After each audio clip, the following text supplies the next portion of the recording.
अच्छा सो तुमर जो ओडिया पेडागोजी तुम फर्स्ट क्वेश्चन रही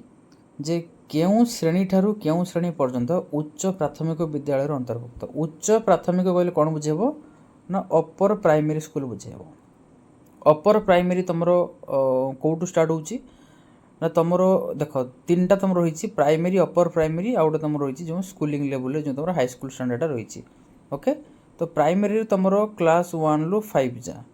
तापर 6 रु 8 जाऊँ अपर प्राइमरी तो तुम ये पचार आउ जो 9 एंड 10 रहा 9 10 एवं तुम 9 रु +2 हो ये तुम कौ कैटेगोरी जीव ना तुम जो सेकेंडरी स्कूल लेवल तुम जीवटा कि तुमको मागिची अपर प्राइमरी 6 रु 8 तेणु 6 रु 8 तुम हम अपर प्राइमरी कि पचार क्यों श्रेणी ठारू क्यों मैंने स्टार्टिंग कौटू हो स्टार्टिंग हो तुम प्रथम रू तो प्रथम स्टार्टिंग है चलला टोटाल अष्टम पर्यंत तेणु ऑप्शन नंबर तुम जो रही D is the right answer प्रथम श्रेणी पाख स्टार्ट होगी अष्टम श्रेणी पर्यंत तुम अपर प्राइमरी कह बुझीगला। नेक्स्ट क्वेश्चन नंबर 2 रे कहला प्राथमिक विद्यालय केउं श्रेणी ठारू केउं श्रेणी पर्यंत पाठ पढ़ा जाए जो प्राथमिक कथा कही एटी अपर एटी तुम अपर प्राइमरी कथा कहनी प्राइमरी कथा कही मुझे तुम एवं कहीगली प्राइमरी तुम जो टोटाल 3टा सेक्शन हो प्राइमरी तुम गोटे हूँ प्राइमरी गोटे अपर प्राइमरी आउ तुम हूँ जो सेकेंडरी लेवल तुम अच्छे सेकेंडरी तो सेकेंडरी तुम 9 रु तुम जीव +2 पर्यंत आउ तुम 1 रु जीव 5 पर्यंत प्राइमरी एंड 6 रु जीव 8 पर्यंत अपर प्राइमरी तेणु तुम ये प्राइमरी पचार प्राथमिक पचार जो प्राथमिकटा जो तुम स्टार्टिंग हुए कत तुम 1 रु 5 तो 1 रु 5 ए इज द राइट आंसर बुझी हो आराम से जो तुम आज जो क्वेश्चन तुम हो तुम यही क्लास रे तुम आराम से सब जिन मन रही एंड तुम फंडामेंटल क्लियर होडिया पेडागोजी रे। ओके नेक्स्ट 3 ला कहला केउं बयसर पिलामानक पई मागणा बाध्यतामूलक शिक्षा आईन प्रणयन कराई माने फ्री एजुकेशन जो प्रोवाइड कराई by the government of Odisha तेणु एटा तुम कौ वर्ष कि केते वर्ष पर्यंत मन रखिबो तुम 6 वर्ष रु 14 वर्ष पर्यंत पिला 6 वर्ष रे स्कूल एडमिशन है 14 वर्ष पर्यंत मन रखिबो 14 वर्ष कहले सर केते माने पिलाटा केते सेते कौ श्रेणी पर्यंत पढ़ुथबो ना तुमर प्रथम रु तुमर अष्टम पर्यंत मन रखियो प्रथम रु अष्टम पर्यंत जो जदि से श्रेणी कथा पचारला तान तुम लिखियो प्रथम रु अष्टम यदि बयस पचारला ताने 6 रु 14 वर्ष वेरी इंपोर्टेंट। ओके डिटेल्स तुमको जीव एनालिसिस कर दूचे। नेक्स्ट क्वेश्चन आम आसवा क्वेश्चन नंबर 4 रे कहला 6 रु 14 वर्ष पिलामानक मागणा जो पढ़ी कहले जो आईनटा कराई केबे कराइला से क्वेश्चन पचार जो मसीहार नाम कौन डायरेक्ट मन रखिबो 2009 रे तुमर एटा स्टार्टिंग हेतिला जे 6 रु 14 वर्ष पिला किंबा प्रथम रु अष्टम श्रेणी पर्यंत पिलांक एजुकेशन बाध्यतामूलक कर दिया 2009 मसीह क्लियर। अच्छा क्वेश्चन नंबर 5 रे कहला जो तुम गणित भाषा सामाजिक विज्ञान ये जो रही 4टा मध्य क्या सबुठ अधिक गुरुत्व दिखाई ऑब्वियसली भाषा को बेसी गुरुत्व दिखाई। ओके अच्छा एबे पढ़ा क्वेश्चन नंबर 6 रे कौन कहला 6 रे तुम कही देख जे भारत संविधान रे केतोटी भाषा को जातीय भाषा रूपे माने स्वीकृति दिखाई टोटाल जो हमरो इंडियन कॉन्स्टिट्यूशन रही से टोटाल केतरा भाषा को जातीय भाषा रूपे स्वीकृति दिखाई जे नेशनल लैंग्वेज बोली अथॉरिटी दिखाई ना तुम मन रखिबो टोटाल तुम रहिबो 22टी भाषा को केतरा भाषा ना 22टी भाषा को तुमको टोटाल दिखाई स्वीकृति दिखाई क्लियर। अच्छा आगु को बढ़िबा 7 नंबर कहला ओडिया एक शास्त्रीय भाषार मर्यादा केबे पाइला जो ओडिया को शास्त्रीय भाषा बोली मर्यादा दिगला केबे पाइला ना डायरेक्ट हम 2014 रे एवढा डायरेक्ट शॉर्ट क्वेश्चन मन रखिबो। ओके ये जो डायरेक्ट शॉर्ट क्वेश्चन प्रैक्टिस कले इंडियन कॉन्स्टिट्यूशन ले भाषा को स्वीकृति दिया गला के माने जो दियाई केतरा टोटल भाषा को ना 22टा भाषा को एंड ओडिया साहित्य जो शास्त्रीय ओडिया को एक शास्त्रीय भाषार मर्यादा दियाई 2014 मसीह रे डायरेक्ट एटा मन रखिबो। अच्छा नेक्स्ट तुम कहला जे प्रथमे शिशु क्या मातृभाषा शिखे माँ ना परिवार ना समाज ना विद्यालय ऑब्वियसली माँ पाखु very simple and very important also very confusing एटा लगे पिला भाविए जे से जो पिला किसी अच्छा भाविए जे तुम जे कौन जे आई थिंक सी जेहेतु परिवार जन हो तो परिवार से आगे फास्ट शिखुची जो स्कूल जाऊँगी मे भी तो स्कूल तार माने टीचर हेल्प कर पिलार तार मात्र नो फास्ट से माँ बाप शिखी प्रथम पद पचार ओके नेक्स्ट कहला उच्च होगापाई कर जेबे आशा उच्च कर आगे निज मातृभाषा यहाँ को किए कही ना गंगाधर मेहर गंगाधर मेहर कही टेक्निक केमी मन रख देख उच्च जो लिखी उच्च माने एटा गोटे बहुत इंपोर्टेंट क्वेश्चन जेहेतु एटा जो वन वर्ड वे आसे मैक्सिमम टाइम मन रखा डिफिकल्ट हुए तेणु केमी मन रख देख जो उच्च देती उच्चर ये देख तुम उच्च रिपीट कर उच्च उच्च दीथर रिपीट कर उच्चर जो च लिखी केतरा ये जो सर्कल बनी चर दीटा सर्कल गंगाधर लिखी गंगा जो गंगा लिखी यार केतरा सर्कल देती यार भी दीटा तेणु तुम एमतीका गोटे टेक्निक थ्रू रे माने सिमिलाराइज करके इक्वालाइज करके तुम मन रख ओके गंगा उच्च तो से वे आराम से मन रही एति मुझे जो डिस्कस कली आराम से तुम एग्जाम जब आसो तुम आराम से तुम नोट डाउन करके तुम जापर नेक्स्ट कहला मातृभाषा आमको विश्व स्रष्टा निकटवर्ती कराए यहाँ को किए कही यहाँ को रायबर्न कही किए कही रायबर्न कही कौन कही ना मातृभाषा आमको विश्व स्रष्टा निकटवर्ती कराए केमी मन रख रायबर्न अच्छा BORN बर्न माने जन्म नाबा तेणु जन्म नहीं कि आमे विश्व आम विश्व आम सृष्टि नहीं अच्छा विश्व स्रष्टा स्रष्टा माने कौन ना सृष्टि हवा तो बर्न माने भी जन्म बा सृष्टि हवा तेणु बर्न स्रष्टा बर्न क्या भितर अच्छे ना रायबर्न भितर तेणु एमती तुम कनेक्ट कले तुम आराम से जापर कनेक्ट करी तेणु मुझे तुमको टेक्निक वे कौच जमी मन रखिपर ओके अच्छा नेक्स्ट क्यों भाषा साहाय्य आम अन्य भाषा और विषय को बुझु वेरी इंपोर्टेंट ऑब्वियसली मातृभाषा अच्छा क्वेश्चन नंबर 12 आसवा त्रिभाषी सूत्र कौन त्रिभाषी सूत्र कौन मन रखिबो जे प्रत्येक पिला तीनोटी भाषा शिखिबार नीति को आम कहवा त्रिभाषी सी तुम रहिबो गोटे ओडिया रहिबो मान तुम निजर मातृभाषा गोटे रहिबो इंग्लिश रहिबो तो एटा फर्स्ट लैंग्वेज सेकंड लैंग्वेज आ गोटे तुम रही जो फास्ट लैंग्वेज तुम जहाँ भी थी ओडिया हो हिंदी हो तुम जहाँ भी थी जो मदर टंग मदर लैंग्वेज तापर इंग्लिश रहा जो सेकेंडरी कंपलसरी कराई एंड थर्ड लैंग्वेज तुम संस्कृत रखिपर तुम हिंदी रखिपर ओके तेणु तीनटा भाषा शिखिबार नीति को कह त्रिभाषी सूत्र option number B is the right answer 13 कहला क्यों चारोटी दक्षता क्रमान्वय भाषा शिक्षापी ग्रहणीय कौन माने ये कही क्रमान्वय सिक्वेन्स मन लिख LSRW बार बार पढ़ी L फॉर लिसनिंग शुणा अच्छा शुणा कहवा पढ़ा आउ लिखा शुणा कहवा पढ़ा लिखा option number C is the right answer okay 14 कहला क्यों भाषा क्योंटी भाषा शिक्षार लक्ष्य नुहे माने चार्टारू कौ जिनसा भाषा को शिक्षार आमको हेल्प करनी बा आम भाषा शिखी सारापर आम एसबू चार्टारू कौटा आमको माने इंपोर्टाट नुहे ओके ना अन्य भाषा और अन्य साहित्य को ईर्षा करवा एटा के देखो तुम या जो एग्जाम तुमको प्रॉब्लम होमें पढ़ीचे जे मन रख गोटे तुम अच्छी एलिमिनेटिंग प्रोसेस कौन अच्छी एलिमिनेटिंग प्रोसेस माने तुम ताको रिमूव कर ओमिट कर एलिमिनेटिंग प्रोसेस मध्यम आमको हेल्प हम राइट आंसर चूज करने यहाँ को ऑब्जेक्टिव मेथड आम जो क्वेश्चन अटेंड करने आम एप्लाय कर यार माने कौन चार्टर तुम आगे देखो जे क्वेश्चन कौटा एप्रोप्रिएट ना तो ताकू आगे तुम कौन कर कौटा एप्रोप्रिएट ताको चूज कर लास्ट को रहीगला दैट इज कॉल्ड बा तुम कौन कर क्वेश्चन जोड़ा हो तुम इन एप्रोप्रिएट ताकू कैंसल कर लास्ट जो रहीटा ही हम आंसर तो that is called eliminating process देख केउटी भाषा शिक्षार लक्ष्य नुहे भाषा शिक्षा द्वारा आम विकास होता है भाषा शिक्षा द्वारा आम संस्कृति सहित परिचित हाँ भाषा शिक्षा द्वारा आम देश गोटे नागरिक आम गठन करवा किंतु भाषा शिखिकी आम क्या ईर्षा कर कि तेणु यहाँ हूँ ठीक नुहे B is the right answer okay 15 कहला जे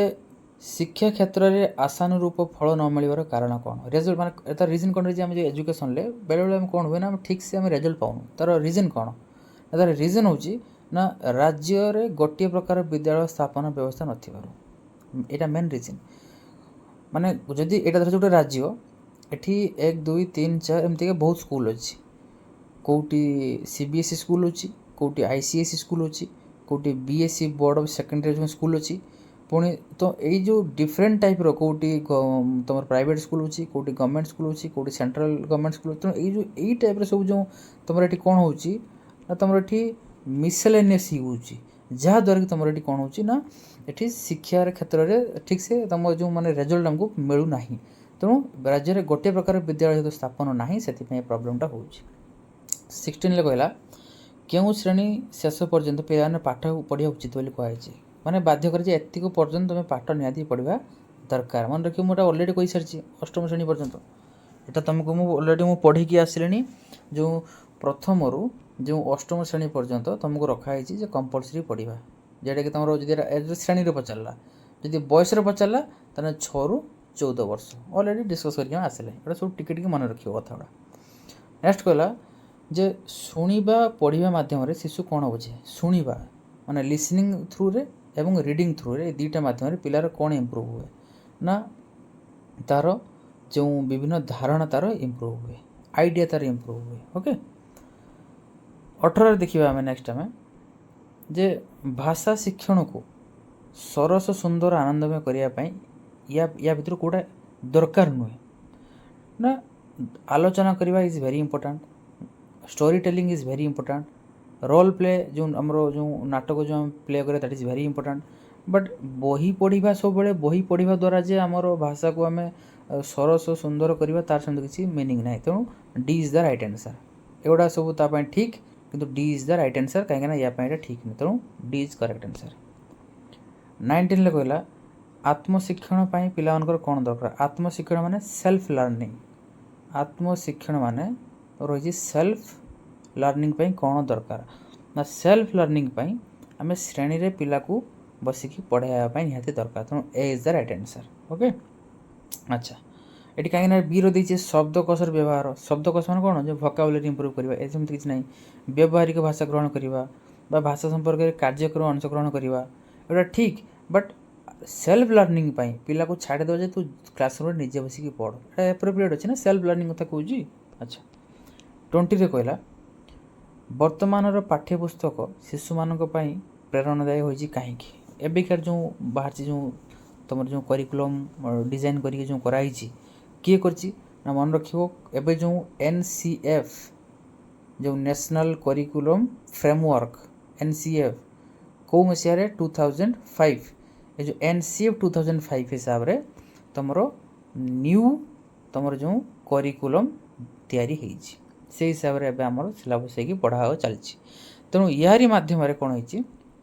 जो कहीं जो पाठ्यपुस्तक बाहर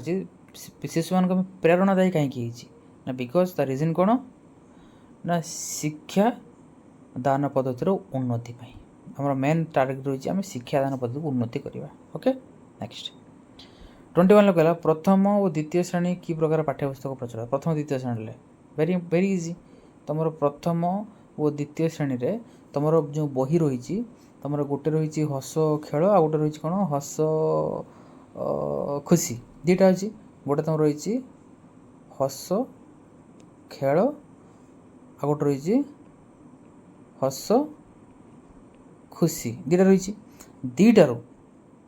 तुम जो हस खुशी और हस खुशी दुईटा रही दुईटारू तुम ये तुम रही तुम प्रथम श्रेणी ये रही तुम द्वितीय पकईदेव जो प्रथम श्रेणी बहीर नाम कौन हस खेल द्वितीय श्रेणी बहीर नाम कौन हस खुशी मन रखियो एटा टेक्निक कमी लिखो ना आगे ए आसे ना आगे हर्ष आसे आगे ए आसे तेणु हस खेल आगे हस खुशी द्वितीय श्रेणी तेणु यही जो रही यही जो बही गुड़ा कौन कराई ना ए बही रे जो हस खेल बही हो कि हस खुशी बही हो एथिरे तुमर विज्ञान रही एथिरे तुमर गणित रही एथिरे तुमर साहित्य मान मातृभाषा रही तीनटा पाठ को तुम ये कौन कराई तुम ये गोटे बही रे मिसा आम कौन कहवा इंटीग्रेटेड लर्निंग कौन कहवा इंटीग्रेटेड लर्निंग ताको ओडिया रे कौन कहवा ना ओडिया रे कहवा जो समन्वित पाठ्यपुस्तक शिक्षण भित्तिक एज द राइट आंसर मु डिटेल्स रे एनालिसिस करके तुमको बुझेगी मु आंसर कहूँ तेणु इजी हे तुमको मन रखा ओके घर भाषा कहले कौन बुझा जाए घर भाषा कहले एटा वेरी इजी माँ व्यवहार करते भाषा ओके 23 कहला जीवन आरंभ शेष पर्यंत केउं भाषा व्यक्ति पाखे थाए मातृभाषा एमती पकड़े तो आराम से कर ना भाषा शिक्षकर केउं गुण थिबा दरकार जो जी जो आमर लैंग्वेज टीचर तांकर को क्वालिटी रहा दरकार ना तांको भितरे माने जो नॉलेज जो लैंग्वेज को लेकिन तांको पाखे सब प्रकार माने गोटे माने व्यापक आकार तांका पाखे नॉलेज रहा दरकार तेणु व्यापक अध्ययन is very important okay next कहला कहीं ये देखो आउ ऑप्शन देछि जे शिक्षागत योग्यता अरे शिक्षागत योग्यता तो निहाती रहा दरकार ना जदि न रहे से जन केमती टीचर हम पिला मानक अधिक नंबर दवा this is not a right way of becoming a language teacher परीक्षा भित्तिक शिक्षागान खाली परीक्षा जो हम से रिलेटेड आम स्टूडेंट को पढ़ेबा बाकी अदर इयर कौन पढ़ेबानी तेणु सब प्रकार आम पाखे नॉलेज रहा दरकार तेणु व्यापक अध्ययन is very important and this one is the right answer okay 25 कहला साहित्यर विभाग केउंटी नुहे ये जो चार्टारू तुम प्रबंध रसे रहित्य कविता जो पोएम साहित्य नाटक जो तुम जो तुम स्टोरी टेलिंग हो कि नोवेल हो उपन्यास ये सब तुम जीव कौन साहित्य तो गणित गणित जीव ना तो यहाँ हूँ C is the right answer okay श्रवण और पठन द्वारा शिशुर कौन हुए शुणे एवं पढ़े या द्वारा पिलार कौन हुए ना शुणा द्वारा तार हूँ शुणिकी जो सी पढ़े पिला तार मीनिंग बुझे ये सुन गोटे पिला को आम गोटे पैसेज देवा पढ़े कहे तू ये पढ़ कहीं ना से पढ़ी सी बुझे तेणु भाव तो हम प्लस से अर्थ बुझे मीनिंग बुझे तेणु A is the right answer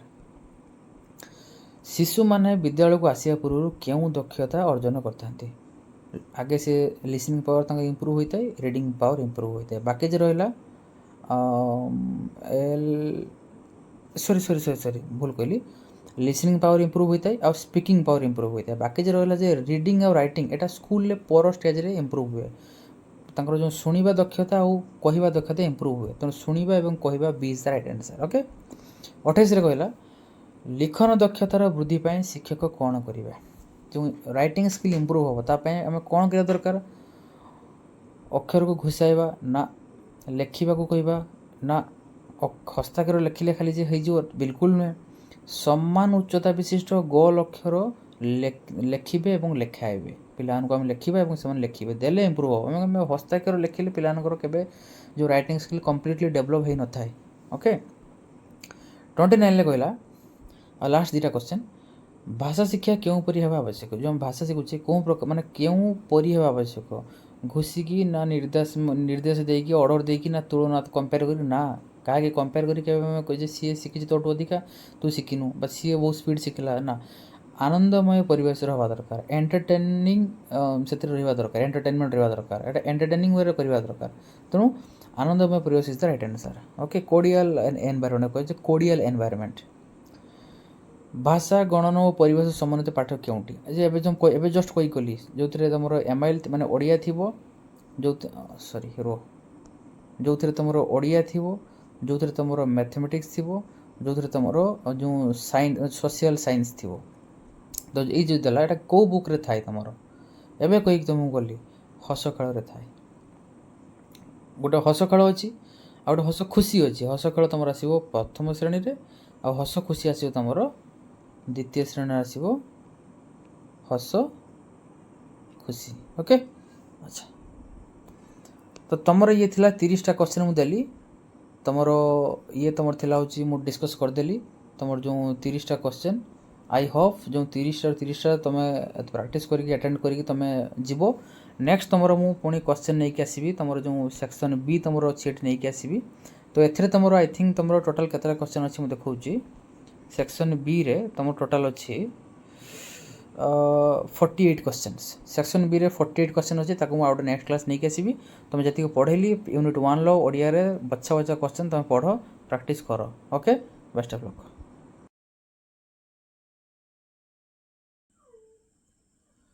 so आज आम तुम पेडागोजी नेक्स्ट पुणी पार्ट 2 नहीं कि आसी जो ओडिया पेडागोजी तार एमसीक्यू तुमर आज मु 40 रु 45 क्वेश्चन मु डिस्कस करदेवी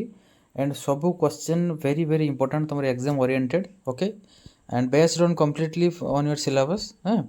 तो सिलेबस रे तुम जहाँ रही तो सही हिसाब से आज मैं क्वेश्चन डिस्कस करवा चलो फर्स्ट क्वेश्चन देख तुम देती लास्ट क्लास मु करी आई होप बेनिफिशियल तुम समस्त अच्छा क्वेश्चन नंबर 1 देखो दीची क्लास स्टार्ट करिया पूर्व नोट इनफॉरमेशन देदेवी यार थियोरी क्लासेस ऑलरेडी करा सरी तुम जाकि जब क्लास कर देख से देन तुम ये अटेंड कले बेटर हम तुम ओके। एठी भी मुझे सेम जिनस करी तुम जो तुम क्वेश्चन सहित मुझे तुमको एनालिसिस भी करदेवी जमी मुझे लास्ट क्लास में करी ओके। देख फर्स्ट क्वेश्चन कहला जे शिशु प्रथमे क्या पाखु मातृभाषा शिक्षा करता ऑब्वियसली डायरेक्ट आंसर हम माँ पाखु। नेक्स्ट क्वेश्चन कहला भाषा स्पष्ट भाव उच्चारण करने कहार भूमिका अधिक गुरुत्वपूर्ण भाषा को उच्चारण करवा। अच्छा मत कहल जे बाक माने कौन बाक ना बाक माने हूँ आम जो आम कह स्पीक कहवा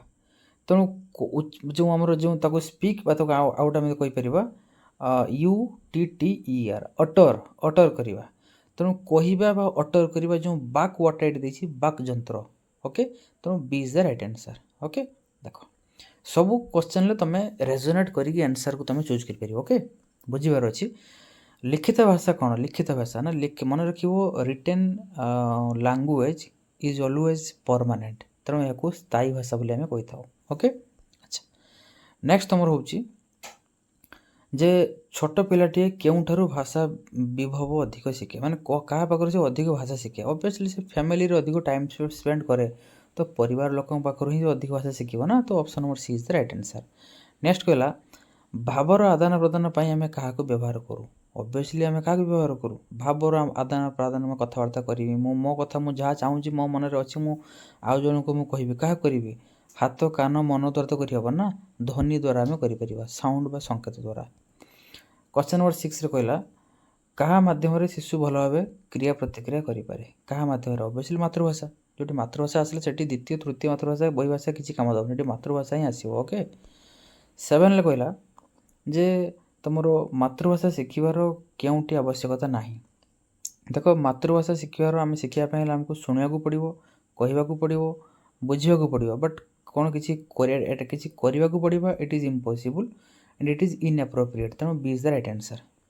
नेक्स्ट क्वेश्चन 8 रे कहला जे मातृभाषार संपूर्ण दक्ष थिबा व्यक्ति को आम कौन कहीपर जहाँ पाखे कंप्लीट जो जो मदर लैंग्वेज रही कंप्लीट नॉलेज थी आम कह ज्ञानी बोली कहीपर ओके। 9 रे कहला जे भाषा क्या प्रकाश करता है भाषा क्या प्रकाश करे ना भाषा तुम आमर मनर भाव को प्रकाश करे okay B is the right answer. अर्थ किसी पिला कहे सर अर्थ को प्रकाश करे अच्छा अर्थ कहले कौन बुझाए ना अर्थ कहले तुम मीनिंग को बुझाए तेणु आम जहाँ कहूचे अन्य जन को सी आमर आम भितर मुझे जन सहित कथबार्ता करें तो मो मन जहाँ अच्छे मुझे जिन एक्सप्रेस करी मो मनर मीनिंग को एक्सप्रेस करी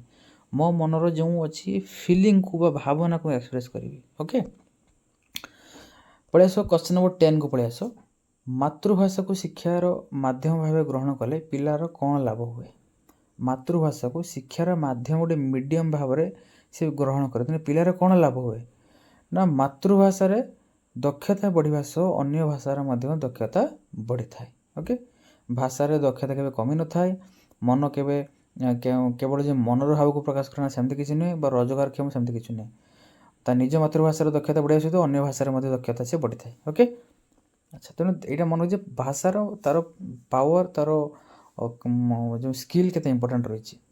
नेक्स्ट क्वेश्चन कहला भाषा माध्यम लोक मैंने कौन विनिमय करते विनिमय माने कौन गोटे जगह आउ जगह कौन से दिखती कौन दिखती ना परस्पर भावधारा भावना ओके। 12 रे कहला मातृभूमि मातृभाषा अच्छा ये गोटे दलाटे तुम पोएम भाया देती गोटे स्टांजा दी मातृभूमि मातृभाषा ममता जा हृदय जन्मे नाही ताकू जदि ज्ञानी गणरे गणिबा अज्ञान रहिबे नाही एटा किए कहिथिले से सेम टेक्निक तुमको देमी जो ज्ञानी कथा कहला एठी ज्ञानी ये जो ज्ञान रे तुम जो ज्ञानी देछि यार केतरा देछि ना यार दीटा सर्कल देछि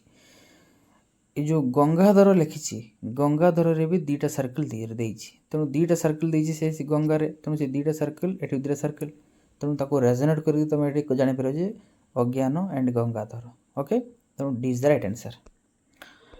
नेक्स्ट कहला 13 रे जे किए मातृभाषा को आम क्रिएटिव पावर बोली कही था अच्छा क्रिएटिव पावर माने कौन आम जो धर जो मन रखियो जे पिलाटा जन्मरू ही क्रिएटिव अच्छी तेणु बर्न बर्न मान जन्म जन्मरू ही क्रिएटिव राई बर्न देती B is right answer okay एमती टेक्निक मन रखियो से क्लास यहाँ पर तुम आराम से धीरे धीरे पेडागोजी जो तुम भीतर जो डर अच्छी कन्फ्यूजन अच्छी से धीरे धीरे कमेब ओके प्राथमिक विद्यालय रे भाषा उपरे क्यों शिक्षा आरंभ हुए प्राथमिक विद्यालय रे ना आनुष्ठानिक शिक्षा आरंभ हुए डायरेक्ट आंसर अणुआनुष्ठानिक सेमती किसी ना धंदामूलक सेमती किसी ना धंदामूलक माने तुम जो हम इंग्लीश कहू तो कहे जो भोकेशनाल कहू ओके साक्षर भित्तिक ना तुम आनुष्ठानिक शिक्षा आम कही था प्राथमिक विद्यालय ओके नेक्स्ट उच्च प्राथमिक स्तर में भाषार क्यों दिग उपर बेसी गुरुत्व दिया जाए जो अपर प्राइमरी रे तुम बेसी क्या गुरुत्व दिया जाए पढ़ा विथ लेखा D is the right answer 16 कहला मातृभाषार विकास हेल्ले पिलार कौन हुए ऑब्वियसली तार सर्वांगीन उन्नति हुए सबुथिरे उन्नति हुए तार ओके क्वेश्चन नंबर 17 कहला केउटी भाषार विभाग नुहे गद्य रहिबो पद्य रहिबो रचना सब गणित कथा देते अदर सब्जेक्ट है ना तेणु D is the right answer मातृभाषा कहार संपर्क को दृढ़ीभूत करते कहार भाव ना जी कुहे तार आउ जी शुणे सी तेणु दी जन भितर ये गोटे स्पोक पर्सन ये हूँ लिसनर तांको दी जन भितर जो संपर्क को दृढ़ीभूत करते तेणु B is the right answer okay अच्छा 19 कहला मु तुमको एनालिसिस करुछु जहाँ भी डाउट अच्छे मत कमेंट करो मु भावुँ जेतिक मु इजीएस्ट वे एक्सप्लेन करुँची इच क्वेश्चन को एंड तार क्वेश्चन पछरे रीजन कौन अच्छे ताको डिस्क्राइब करुँची तो आई होप कि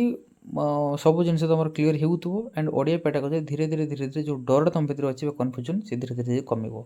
बहुत इजी बाकी आपको बुझार अच्छे ओके पिला भर जन्मरू अंतर्निहित भाव कौन थाए जन्मरू कौन थाए से जन्मरू भाषा को लेकिन से शिखिकी आसता ओके नेक्स्ट पिला माने विद्यालय को आसवा आगु भाषार क्यों दक्षता पर दक्षता थाए स्कूल के आसवा पूर्व कहती से शुणु था कहू था तेना लिसनिंग एंड स्पीकिंग तेणु श्रवण कथन इज द राइट आंसर 21 कहला श्रेणी में शिक्षक पिला गप कहते यह भाषार क्यों दक्षतार विकास कर ताने प्रथमतः से गप कहते स्पीकिंग रे जीवो पिला शुणुंट लिसनिंग रे जीवो ताने शुणा एवं तुम कहवा तेणु शुणा ये देती कथन ये तेणु B is the right answer तेणु मैथमेटिकल वे रे आमको डिटेल पूरा गोटे प्रॉपर आमर जो आम कहू कौन ना प्रूफ सह आम आंसर को चूज करवा ओके 22 कहला जे क्यों उक्ति ठीक है चार्टा देती भर कौटा ठीक फास्ट कहला श्रेणी में पाठदान बेले मातृभाषा को माध्यम कले पिलांकर शिक्षार असुविधा हुए आश्चर्य कथा मातृभाषा को व्यवहार कले पिलार असुविधा केमती हम तेणु यहाँ भूल अच्छी श्रेणी में मातृभाषा माध्यम पाठदान शिक्षक असुविधा सेम जिनस क्लासरूम गोटे पिला गोटे टीचर पढ़ाऊँगी मातृभाषा यूज करी तो यहाँ पिला असुविधा केमती हम बा टीचर मान असुविधा केमती हम यहाँ भी भूल देला अच्छा तेणु फास्ट कहला जे मातृभाषा को व्यवहार कले ये पिलांकर असुविधा होची ये टीचर असुविधा होची दीटा इम्पॉसिबल अच्छा नेक्स्ट कहला श्रेणी में मातृभाषा माध्यम शिक्षादान कले पिला बुझार असुविधा रहे नहीं और गोटे कन्फर्म पार्टी लास्ट को देखीदे श्रेणी में मातृभाषा माध्यम पाठदान कले पिलांकर गाणितिक ज्ञान क्रमशः कमी जाए केमितिका अरे मातृभाषा सहित गाणितिका तेणु 3टा सारा भूल C is the right answer this is called eliminating process को कहवा एलिमिनेशन करके आम राइट आंसर यूज कर ओके 23 गला एनसीएफ विषय कही नेशनल करिकुलम फ्रेमवर्क मन रखियो एनसीएफ अच्छा एनसीएफ विषय तो मुझे कहनी ना मुझे सर्ट्रे खाली कहीदे मन रख था तुम जो रही एनसीएफ ये 2005 रही अच्छा यार नेशनल करिकुलम फ्रेमवर्क रही तुम जो एबे जो स्कूल तुम जो करिकुलम रही जो तुम स्कूल ये कम्प्लीटली ये केमितिका है ना बेस्ड ऑन एनसीपी गाइडलाइन हिसाब रे है मन रखियो एबिका स्कूल जमती तुम करिकुलम जो पढ़ा हो जो करिकुलम जो या डिसाइड हो जो तुम जो एनसीएफ ताको डिसाइड कर तो एनसीएफ 2005 रे से हिसाब रे करिकुलम तैयारी मन रखियो ओके अच्छा तेणु ये एनसीएफ विषय कहला एनसीएफ कौन ନା ଏନସିଏଫ୍ ହେଉଛି ଫାଷ୍ଟ କଲା ଯେ ରାଜ୍ୟ ସରକାରଙ୍କର ଏକ ପାଠ୍ୟକ୍ରମ ପ୍ରସ୍ତୁତି ପାଇଁ କମିଟି।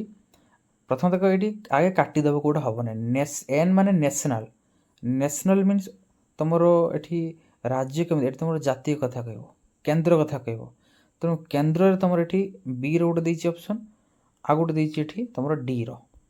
ତେଣୁ ବିର ଦେଇଛି କେନ୍ଦ୍ର ସରକାରଙ୍କ ତରଫରୁ ପ୍ରସ୍ତୁତ କରାଯାଇଥିବା ପାଠ୍ୟ ଖସଡ଼ା, କରିକୁଲମ୍ ତା ଭିତରେ ଅଛି। କରିକୁଲମ୍ ମାନେ କ'ଣ, ପାଠ୍ୟ ଖସଡ଼ା। ଡାଇରେକ୍ଟ ଆନ୍ସର୍ ଦେଇଛି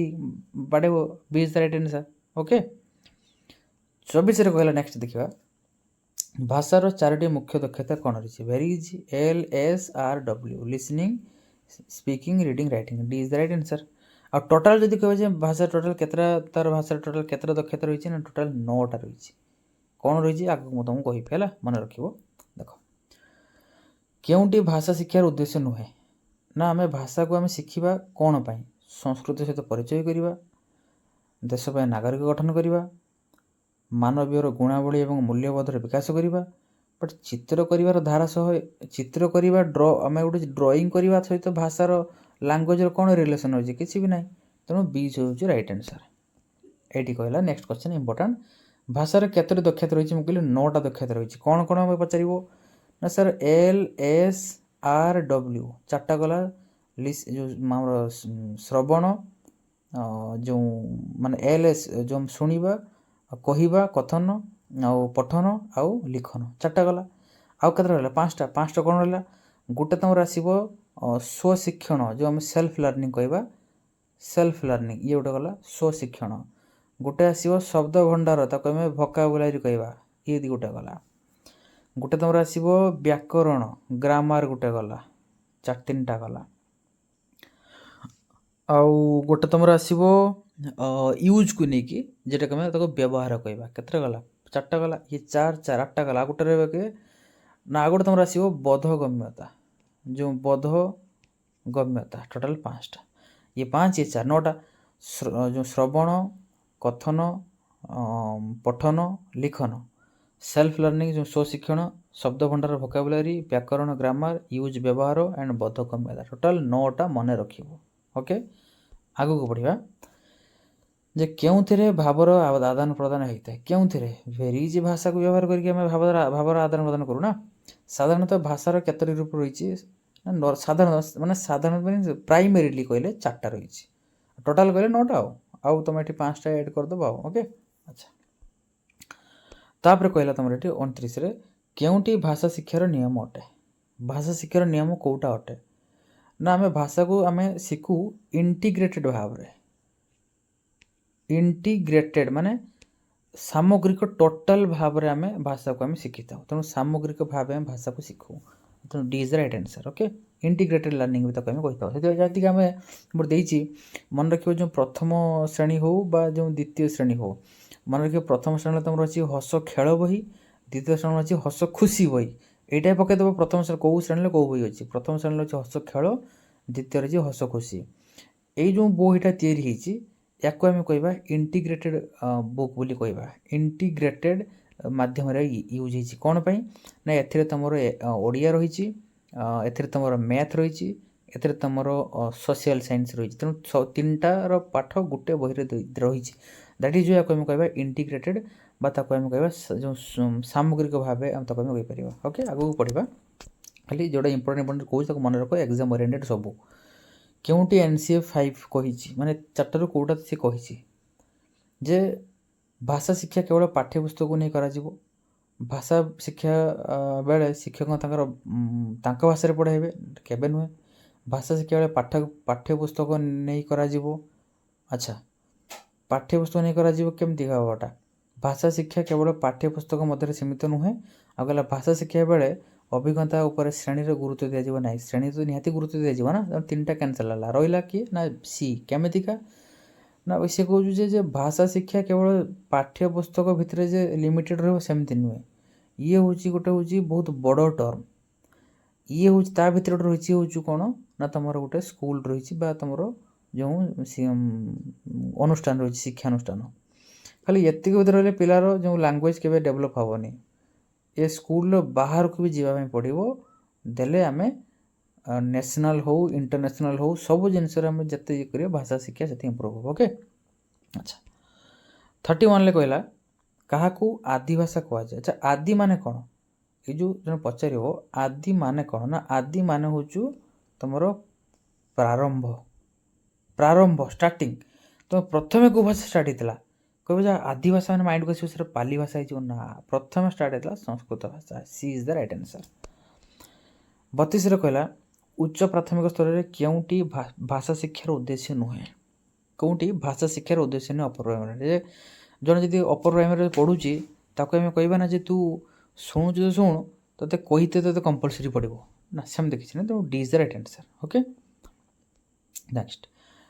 केउटी को मातृभाषा शिक्षा मातृभाषा कह जाए मातृभाषा कौटा को कह जाए ना घरे व्यवहार करा भाषा को मातृभाषा कह जाए सिंपल स्ट्रेट आंसर। 34 कहला केउटी भाषा विभाग नुहे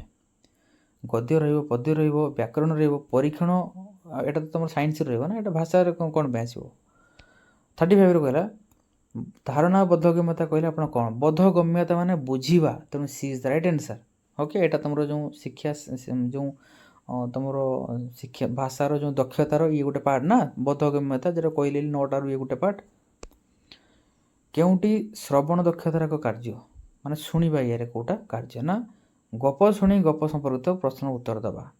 ये हस्ताक्षर लिखा लिखा सहित कौन संपर्क पार्टी पढ़ा तो ये रिडिंग रे जीवो देखिए ये लिखिया भी रईटिंग रे जीवो ये गला रईटिंग रे ये रिडिंग रे ये रईटिंग तुम ये शुणा कथा कह ना तो शुणा कथा हेल्ले कौन हम ये गप शुणा गप शुणी उत्तर दबा तेणु D is the right answer. अच्छा 37 कहला पिला को भाषा शिक्षण पूर्व आम शिक्षक हिसाब से कौन जाना उचित गोटे पिला को आम भाषा शिखा ता हिसाब से पूर्व आम कौन जाना दरकार आम जाना दरकार जे केतोटी भाषा से पिलाटा जानी सॉरी आम जाना दरकार जे केतोटी भाषा कहूँ ऑलरेडी से 2टा भाषा शिखी ना 3टा शिखी से हिसाब से आम नेक्स्ट तक गोटे भाषा शिखेबा तेणु A is the right answer.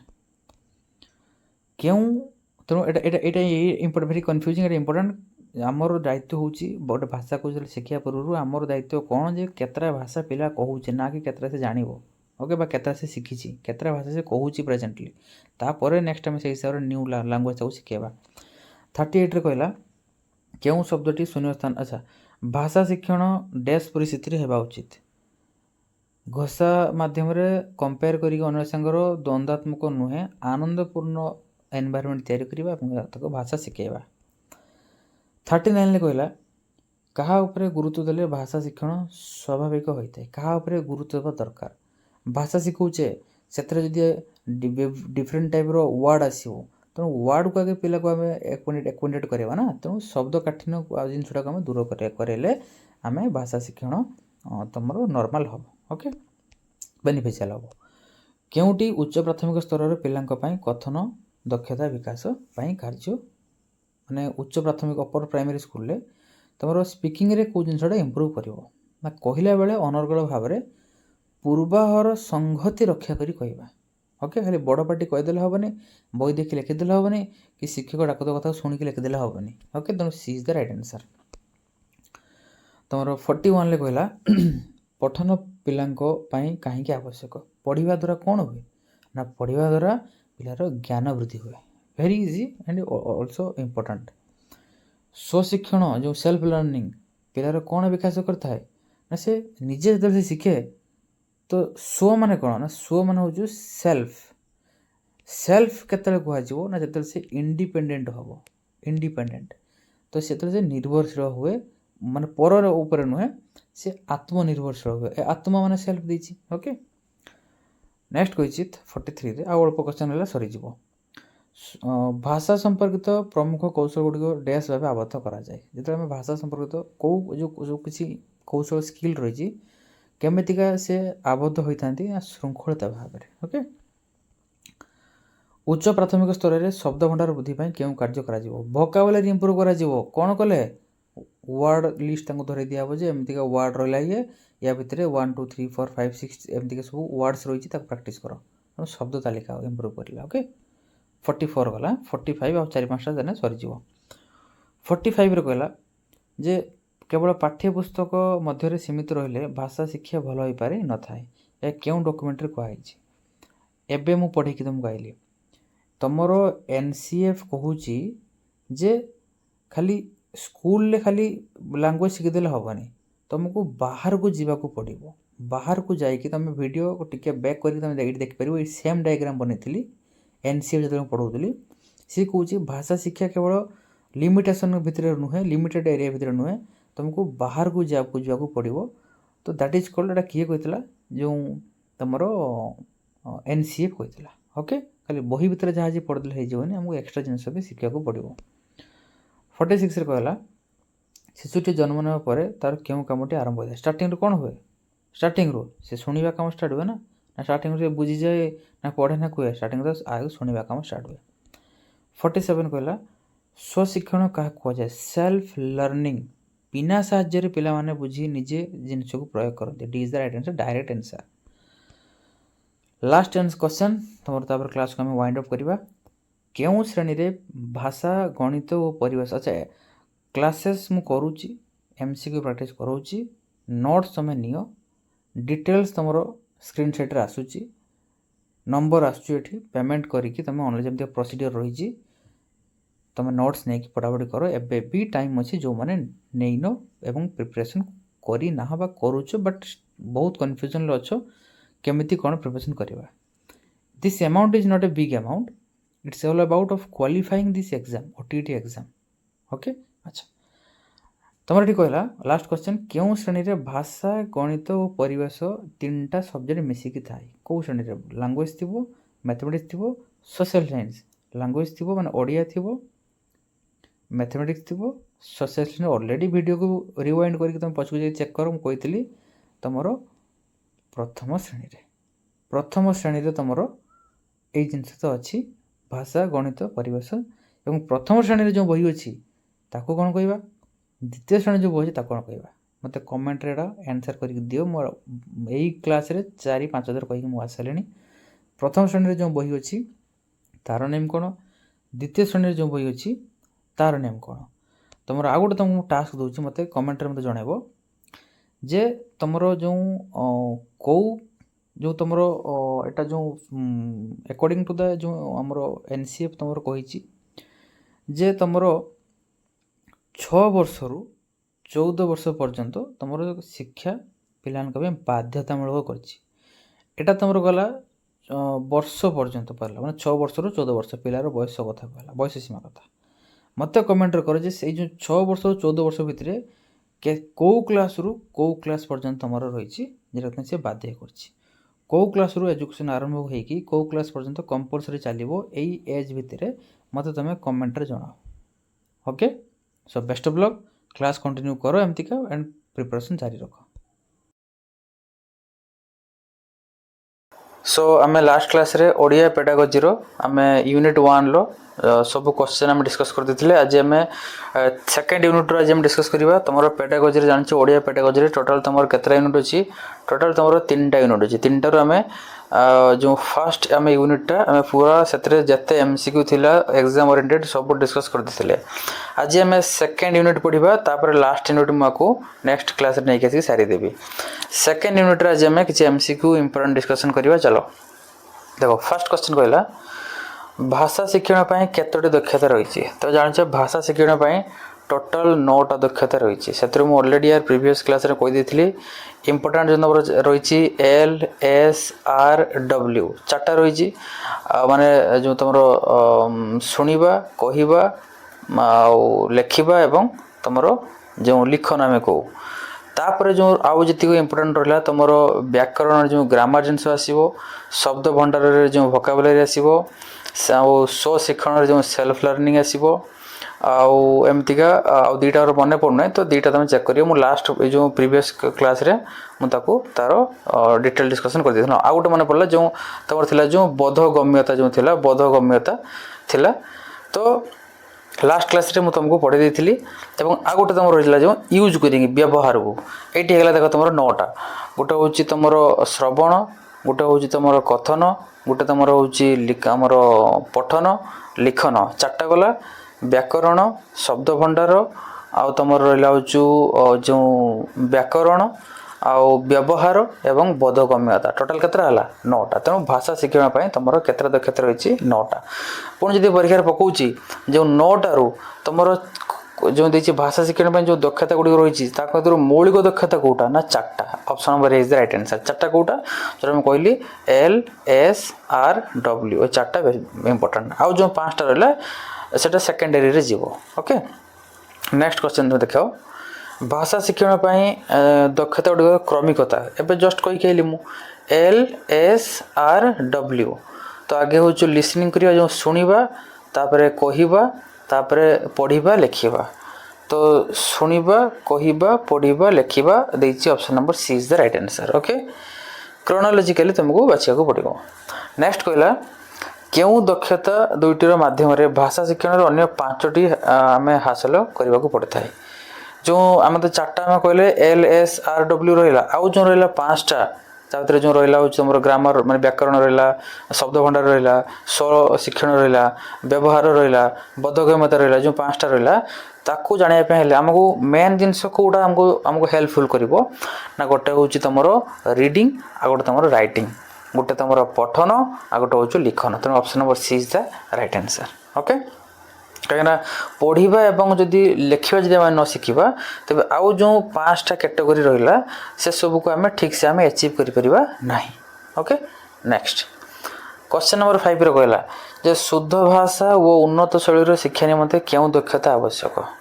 शुद्ध भाषा को आम जानापी शुद्ध भाषा आम भाषा जहाँ भी जानी आम आहरी शुद्ध करवा उन्नत शैली शिखा से आमको पठन इज वेरी इंपोर्टेंट। ओके ये व्याकरण बा शुणा स्वशिक्षण ये सब जिन हो पार जेपर्यंत आम रिडिंग न जानी। तेणु ये भाषा को शुद्ध करने रिडिंग हूँ गोटे एकमात्र माध्यम। ओके क्वेश्चन नंबर 6 कहला बोधशक्तिर विकास एवं ज्ञान लाभर अभिवृद्धि क्यों पठन करा जाए। बोधशक्तिर ये आम इम्प्रूव करवा एवं ज्ञानर ये इम्प्रूव आम कौ आम ये आंसर तुम आसो ना ये तुम तात्विक पठन। मन रख तुम गोटे अच्छी इंटेंसिव रीडिंग आ गोटे तुम अच्छी एक्सटेंसिव रीडिंग।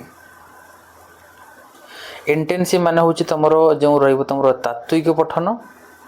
एंड एक्सटेंसिव मान तुम रो व्यापक पठन। तो ये जो व्यापक पठन किए ना तुम देख फास्ट जिन हूँ जे इंटेंसिव मान तात्विक मान गोटे जिनस तत्व जाना ये डिटेल रिडिंग आमको करने को पड़ थाए। ओके तेणु डिटेल रिडिंग कले ही ये कनसेंट्रेट करके पढ़ले ही आम गोटे जिनसर आमर ज्ञानर लाभ आम कर। बट एक्सटेंसिव रिडिंग कहले ये तुम वन टाइप ऑफ जो एंटरटेनमेंट कैटेगरी जीव जो आम स्टोरी पढ़ा गल्प पढ़ा ये सब जिनस जीव। ओके तेणु ये जेहेतु बोधशक्तिर जो नॉलेज रो इम्प्रूवमेंट एवं कथा कही तेणु ये आमको तात्विक पठन इज द राइट आंसर। तुम ऑप्शन नंबर 6 ये तुम कौन हम ना करेक्ट हम। ओके नेक्स्ट क्वेश्चन देखिए क्वेश्चन नंबर 7 कहला देख जे 7 हाँ शिशु निजर रुचि अनुजाई अधिक जानापी जो पठन करे रुचि अनुजाई रुचि कथा मैं जस्ट तुमको पढ़ी कहली जो रुचि कहले तुमको बुझेब जो एंटरटेनमेंट कथा निजर इंटरेस्ट कथा जिते बड़े ये कहली इंटेंसिव रिडिंग आ गए एक्सटेंसिव तात्विक पठन आ गए तुम व्यापक पठन। तात्विक माने इंटेंसिव से पढ़ाई पड़ो इंटेंसिव माने से तुम बोधर विकास हम ये आटा आउ एक्सटेंसिव कथा कहले कौन बुझाइब तुम जो एक्सटेंसिव कथा कहला ये तुम रुचि कथा आसो इंटरेस्ट कथा आसो एंटरटेनमेंट कथा आसो जमीक तार निज रुचि हिसाब से आज कहला मु स्टोरीटा पढ़ी कि आज मु गोटे नोवेल पढ़ी तो उपन्यास पढ़ी तो यू निजर रुचि हिसाब से कथा आसो से तुम तात्विक नुहे से तुम व्यापक पठन आसो। ओके अच्छा नेक्स्ट कहला श्रेणी पाठ्यपुस्तक पठन क्यों पठन आवश्यक। श्रेणी रे आम बसिक पाठ पढ़ा श्रेणी रे बसिक तो श्रेणी रे जो बसिक आम पढ़ा सेठी आमको कौ प्रकार आमको माने ये 4टा जो पठन देती भर कौटा आम एप्रोप्रिएट हम व्यापक हम ना तात्विक हम तो 2टार गोटे ही हम। तेणु जदि आम ये तात्विक पठन करुचे श्रेणी रे कहीं श्रेणी रे बहुत पिला थे सेठी आम जदि ध्यान सह न पढ़ा तो सेठी आमर क्लासरूम रे जो एंगेजमेंट आमर ये कौन हुए ना ब्रेकडाउन हुए। तेणु ये तुम कौन हम ना श्रेणी रे हमको जो पाठ्यपुस्तक पढ़ाई हेल्ले आमको ये तात्विक पठन इज राइट आंसर। तात्विक पठन मीन इंटेंसिव रीडिंग करने पड़ो। ओके ना माइंड डिस्ट्राक्ट हम। क्वेश्चन नंबर 9 कहला व्यापक पठन पर केउंटी अनुकूल अवस्था नुहे। व्यापक पठन एक्सटेंसिव रीडिंग ये कौटा अनुकूल व्यवस्था नुहे। अवसर सुव्यवहार करा शिक्षकों धैर्य रहा दरकार उपयुक्त पाठागार रहा दरकार बट अभिभावक सदिच्छा यहाँ हूँ inappropriate. Okay next question number 10 कहला तात्विक पठन पर केउंटी अनुकूल अवस्था नुहे। तात्विक पठन इंटेंसिव रीडिंग करा सब जिन ठीक है गोटे शिक्षकों शिक्षकता योग्यता रहा दरकार तांकर प्रशिक्षण रहा दरकार धैर्य रहा दरकार बट एठी अभिभावक गार्डियन मानकर जो सदिच्छा ये सेमती किसी डिपेंड कैनि। तेणु दिस इज यहाँ कौन बट तुम इनएप्रोप्रिएट। तेणु question number 10 D is the right answer. 11 कहला जे साहित्यर समस्त विभाग को जड़े शिक्षक न पढ़ाइले कि असुविधा हुए। साहित्यर समस्त विभाग को जड़े शिक्षक न पढ़ाइले सेठी आम गोटे पिला को ये संपूर्ण दायित्व केवे दे पारानी। ओके तेणु A is the right answer. हाँ देख ये जो 4टा ऑप्शन देती या भितर जो आगे जदि देख दी साहित्यर समस्त विभाग को जदि शिक्षक न पढ़ाइबे तेरे पिलामानकर आग्रह बढ़िबनी कि पिला माने खुशी होंतनी एगुड़ा तो चांस नहीं सेमती किसी या सहित मैच खाऊ ना। बाकी जो रहा ए आउ डी भितर जो ए देछि आउ डी भितर आशानुरूप उन्नति हुए नहीं सामग्रिक दायित्व न्यस्त करी हुए नहीं। दुईटा प्राय सेम लगुच बट ये राइट आंसर हम जे हब कथा किसी आसुना आशा यहाँ हम से न हम ना ये तुम आम पिला को प्राक्टिकल ये भाव पिला को आम सब रेस्पॉन्सिबिलिटी आम के पार ना जदि से पिला क्षेत्र हो कि टीचर क्षेत्र हो। तेणु समस्त साहित्यर जी विभाग रही सबको पढ़ावा निहाती दरकार। ओके क्वेश्चन नंबर 12 कहला क्योंटे गद्य शिक्षार साधारण उद्देश्य नुहे। गद्य शिक्षार जो आम गद्य पढ़ुचे ये जो रस कथा कही रस जिनसा आम व्यवहार करूँ जो आम किसी गोटे पोएट्री पढ़ू पोएट्री पढ़ा टाइम रे कविता पढ़ा टाइम रे आम रस को व्यवहार करूँ किंतु एठी गद्य सहित कथा कौन संपर्क। तेणु ये C is the right answer. Okay कहीं आम जो गद्य पढ़ुचे आम शब्दर इम्प्रूव हो नुआ नुआ अर्थ प्रदान आम जापारे 4टी मौलिक दक्षता जो तुम LSRW सब इम्प्रूव होची बट रस ये जो उपलब्धि है पोएट्री यूज हुए गद्य पाई नुहे। तेणु C is the right answer. Question number 13 शिक्षकों आदर्श पठन शिक्षार्थी मानकर कि उपकार करे। शिक्षकों आदर्श पठन हेले शिक्षार्थी मानकर कौन उपकार करे। सीधा कथा जदि शिक्षक जदि आदर्श भाव में पढ़ाइब पिलामानंकु तेबे शिक्षकों आदर्श से जो पढ़ा को किए अनुकरण करिवो ना शिक्षार्थी मान अनुकरण करेंगे।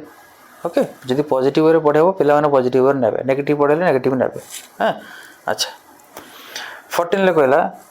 गद्य रे नीरव पठन कहीं दरकार हुए। जिते गोटे गद्य पढ़ुचे प्रोज पढ़ुचे आम साइलेंटली कौन पढ़ू ना कम समय आम अधिक जिनस आम बस क्विकली आम कवर कर।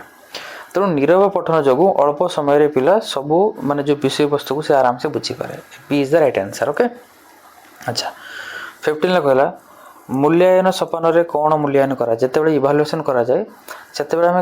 गोटे पिलार आम कौ जिनस को आम मूल्यांकन करूँ जिते आम मूल्यांकन करूँ इभालुएसन करूँ से इभालुएसन प्रोसेस रे आम कौ जिनसटा आम गोटे पिलार आम तार आम कर पिला जो केते से शिखी जो टीचर जो पढ़ाई गला तार जो शिक्षार्थी जो शिक्षण तार केते उपलब्धि तारी आम कौन करूँ ना मूल्यांकन करता। शिक्षकों शिक्षादान सफलता हुए बट ताठू इम्पोर्टेंट ये हम जे शिक्षार्थी शिक्षण उपर केते से पिला तार से माने प्रॉफिट पाई केते लाभ पाई। ओके नेक्स्ट 16 कहला पद्य शिक्षादान गद्य शिक्षादान ठारू क्यों भिन्न। पद्य शिक्षादान जिते आम पोएट्री पढ़ाऊे तो ये प्रोज पढ़ाइबा ठारू केमितिका ये टिके अलगा ना जिते आम प्रोज पढ़ुचे से शब्द को लेकिन रिलेटेड थाए उपस्थापन प्रेजेंटेशन करूँ इवालुएसन करूँ बट भाव उन्मोचन केवे हुए कहीं भाव उन्मोचन हुए कौन ना केवल पद्य पढ़ा समय। तेणु B is the right answer. Okay 17 कहला पद्य शिक्षादान रे मूल्यांकन पूर्व रसानुसारिणी आवृत्ति उपरे कहीं गुरुत्व दिया जाए। ये गोटे जिन कहे जो भाव कथा कहली भाव कथा जो तुम पाइब भाव हो कि तुम जो रस हो ये सब तुम क्या सहित कनेक्टेड थाए ना पद्य सहित। जमी गोटे पोएम गोटे पोएम डेफिनेशन अच्छी जड़े पोएम गोटे पोएट अच्छा ना हूँ विलियम वर्ड्सवर्थ। सी कहते पोएट्री डेफिनेशन देते कि poetry is a spontaneous overflow of powerful feeling. Poetry is a spontaneous overflow of powerful feeling. तेणु फीलिंग कथा जो आसो सेठी तुम किए आसो ना पोएट्री आसो। ओके नेक्स्ट 17 कहला पद्य शिक्षादान रे मूल्यांकन पूर्व रसानुसारिणी आवृत्ति उपरे कहीं दि जाए मान ध्यान दि जाए गुरुत्व दि जाए ना। यार रिजन हूँ जो आवृत्ति करा जाए शिक्षार्थी तार से जो पोएम जो पढ़ुची तार रस को तार भाव को से ग्रहण कर बुझी से गुरुत्व दि जाए। ओके अच्छा क्वेश्चन नंबर 18 कहला अतिरिक्त साहित्य शिक्षादान रे अतिरिक्त जो एडिशनल जो आम किसी एक्स्ट्रा पढ़ू अतिरिक्त साहित्य शिक्षादान रे शब्दार्थीकरण आवश्यक हुए नहीं कहीं जिते आम अतिरिक्त साहित्य पढ़ुचे से शब्दार्थीकरण आवश्यक हुए नहीं कहीं ना। आम अतिरिक्त साहित्य कौन पे पढ़ू ना मनोरंजन पे पढ़ू आनंद प्रदान पे पढ़ू ना कि एम कंप्लीट आम किसी जिस्ट जिनस आम शिखी था कहीं जिस्ट जानापी आम ऑलरेडी आम जो मेन टॉपिक आम ऑलरेडी माने पढ़ी दी था जो एक्स्ट्रा एडिशनल दे थाए तो दैट इज तेणु एमती किसी आम ए जिस्ट आम यार यहाँ जो मेन चैप्टर पर यार रिलेटेड एवं देखो जो तुम क्लास 1 रू 8 पर्यटन सब बुक्स रही आम मेन चैप्टर देथिबो तार लास्ट रे गोटे छोटिया गोटे पैराग्राफ देथिबो एवं से पैराग्राफ रे से सेम टॉपिक रिलेटेड गोटे छोट स्टोरी देथिबो दैट इज कॉल्ड अतिरिक्त साहित्य बा एडिशनल आम किसी गोटे चैप्टर आम कहू से साहित्य रो थाउ तुम इंग्लिश रे भी थाए तेणु से आम ये दि जाए जे तुम पिला एथिरे जहाँ बुझला से सेम जिन डबल पढ़ो से जहाँ तुमको आनंद प्रदान मिल से माने मनोरंजन से एक्स्ट्रा जिन पढ़ी थाए। ओके तेणु option number B is the right answer. कहीं कठिन शब्दर ये आम ऑलरेडी आम मेन चैप्टर जो जिस्ट पढ़ी गले ये तो आम सब जिन पढ़ले ना तापर जो एक्स्ट्रा एडिशनल जिन दे थाए यार काम हूँ आनंद प्रदान और मनोरंजन। क्वेश्चन नंबर 20 रे कहला 18 कहला ना अच्छा 19 कहला जे शिशुर प्राक लेखन केउंटी हुए। शिशुर प्राक लेखन माने माने जो मेन राइटिंग रो तार जो पूर्वर गोटे स्टेज आसे तो सेटा कौटी हुए कौन केउटा नुहे कही तो तार जहाँ प्राक लिखन बेले आम कौन कौन आम कर ना सी चित्र निहाती आंकिब चित्र रंग भी दब गोल चित्र भी तैयारी कर बट प्राक लिखन पूर्व जो लेखा शिखि न शब्द बा अक्षर केमती लिख तेणु यहाँ हूँ इनएप्रोप्रिएट तेणु से कही कौटा इनएप्रोप्रिएट ना 3टा ठीक अच्छी ऑप्शन नंबर डी हूँ इनकरेक्ट तेणु D is the right answer. Okay एथरे कौन बुझल जे शिशुर प्राक लिखन माने राइटिंग रो जो प्री राइटिंग स्टेज रे जते से लेखा शिखि न से कौन कौन कौन करे ना सी चित्र अंकन करिवो से चित्र रंग भी दबो एमती गोल चित्र अंकन करिवो जमती हमको ब्रह्मा विष्णु महेश्वर पिला शिखो एटा भी ठीक हो तो या परे जाकि नेक्स्ट स्टेज रे से कौन हुए ना ABCD अल्फाबेट शिखे जहाँ भी हो तेणु अक्षर लिखन बा शब्द लिखन से परे हुए ना तो ये जिनसा हूँ is the right answer D. Okay question number 20 कहला हस्ताक्षर लिखन पे केउंटी दरकार हस्ताक्षर लिखापी ना जो गोलाकार अक्षर होता तार समान उच्चता रहा दरकार एवं आकार विशिष्ट भी हवा दरकार B is the right answer. Next question 21 लो शिक्षार्थी गोटे कविता मनरू लिखा यह कि प्रकार लिखन गोटे से पोएम लिखला मनरू लिखला मनरू लिखापी ये कौन हृष्ट श्रुत शुणिकी देखिकी सेमती किसी कनेक्शन ना सृजनात्मक लिखन तक आम कहू। ओके नेक्स्ट केउंटी वर्णशुद्धिर कारण नुहे केउंटी वर्णशुद्धिर कारण नुहे माने वर्णशुद्धि को आम माने 4टा ऑप्शन देछि 4टार तुम बाछे कौटा ताप इनएप्रोप्रिएट शिक्षकों त्रुटिपूर्ण उच्चारण पारिपार्श्विक प्रभाव संशोधन अभाव ए 3टा तो रिलेटेड अच्छी ना बट सुंदर अक्षर लिखा ये पॉजिटिव सेन्स होची तेणु D is the right answer okay 23 रे कहला सूत्र उदाहरण को आसीबा सूत्रु उदाहरण को आसीबा शिक्षादान प्रणाली को आम कौन कही था ये तुम गोटे आरोह प्रणाली देती गोटे अवरोह प्रणाली देती मन रख दीटा तुम रही गोटे तुम इंडक्टिव मेथड आ गोटे रही तुम डिडक्टिव मेथड इंडक्टिव मेथड कौन करूँ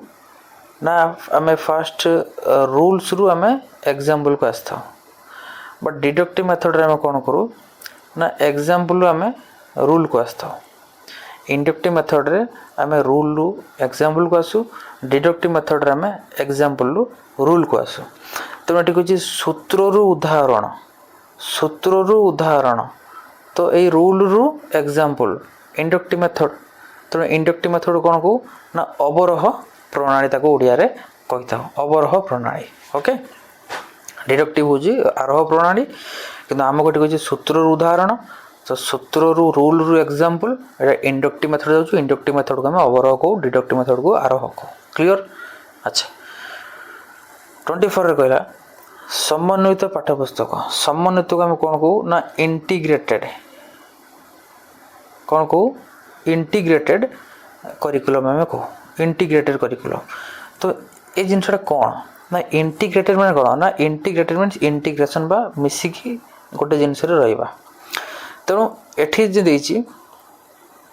जे फास्ट विभिन्न विषय बही को जोड़ी गोटे बही करवा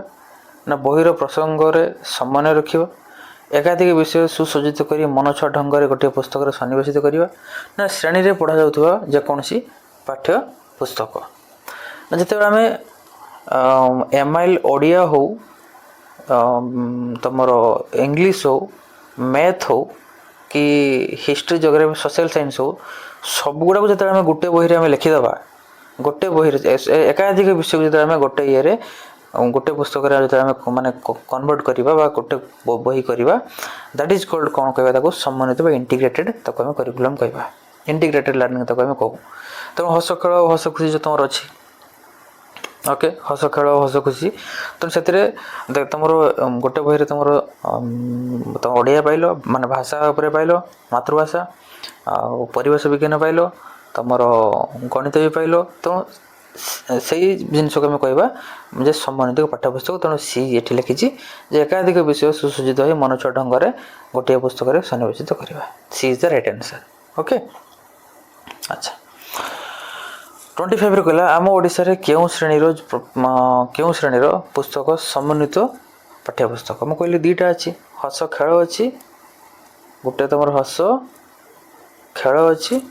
आ गोटे अच्छी तुम हस खुशी अच्छी दुईटा अच्छी तेणु ए तुम 3टा सब्जेक्ट मिसिकी अच्छी एथेर भी तुम 3टा सब्जेक्ट मिसिकी अच्छी तेणु यही सब ये तुम इंटीग्रेटेड एजुकेशन को फॉलो कराए 2टा बुक रे ये तुम हस खेल हो तुम प्रथम श्रेणी रे हस खुशी तुम हो द्वितीय श्रेणी रे तेणु प्रथम द्वितीय उभयंकर ये C is the right answer हम ओके तेणु क्लास मन रखिए प्रथम श्रेणी हस खेल द्वितीय श्रेणी हस खुशी ओके अच्छा 26 रे कहला समन्वित पाठ्यपुस्तक को नुआ करी पाठ आरंभ कर पिला माने पसंद करती कहीं जो समन्वित पाठ्यपुस्तक को नुआ करी पाठ आरंभ कर पिला माने पसंद कहीं करती जे इंटीग्रेटेड जो पाठ्यपुस्तक कहीं पसंद करती ऑप्शन नंबर 1 दला यह गोटे बही होता है ना घरे पढ़ुवा परिस्थिति विद्यालय शिक्षण पर सामान रहे ना मागणार मिले ना यह जो काम कमी जाए तो जरा राइट आंसर कौन जाना पड़ू जे घरे पढ़ुवा परिस्थिति एवं विद्यालय शिक्षण परिस्थिति सहित सामान रहे ना तेणु B is the right answer okay तेणु दुईटा एनवायरमेंट रे दुईटा डिफरेंट एनवायरमेंट रे पिला निजको से कौन करे ना एडजस्ट करे से से जो इंटीग्रेटेड पाठ को से कौन करे ना से पसंद करे पिला पसंद करते ओके अच्छा 27 कह समन्वित पाठ्यपुस्तक क्यों कार्यटी न थाए समन्वित पाठ्यपुस्तक क्यों कार्यटी न थाए तुम प्रारंभिक कार्यक्रम अभ्यास कार्यक्रम मुखस्थीकरण जो रही सब जिनस कौन थाए ना अच्छा मूल्यांकन कार्यक्रम थाए निहाती मूल्यांकन मूल्यांकन तो तुम समन्वित इंटीग्रेटेड ये तुम प्राथमिक कार्यक्रम रही है अभ्यास कार्यक्रम रही है तुम मूल्यांकन कार्य टाइप रही है किंतु मुखस्थीकरण जिनटा कार्यक्रमटा तुम न था रोड लर्निंग जिनटा तुम ये सेमती किसी माने बाध्य न था तेणु D is the right answer D is the right answer okay next कहला बहुभाषी शिक्षादान क्या कहुए बहुभाषी शिक्षादान ना जिते बड़े आम कौन करूँ ना श्रेणी रे बहुत भाषा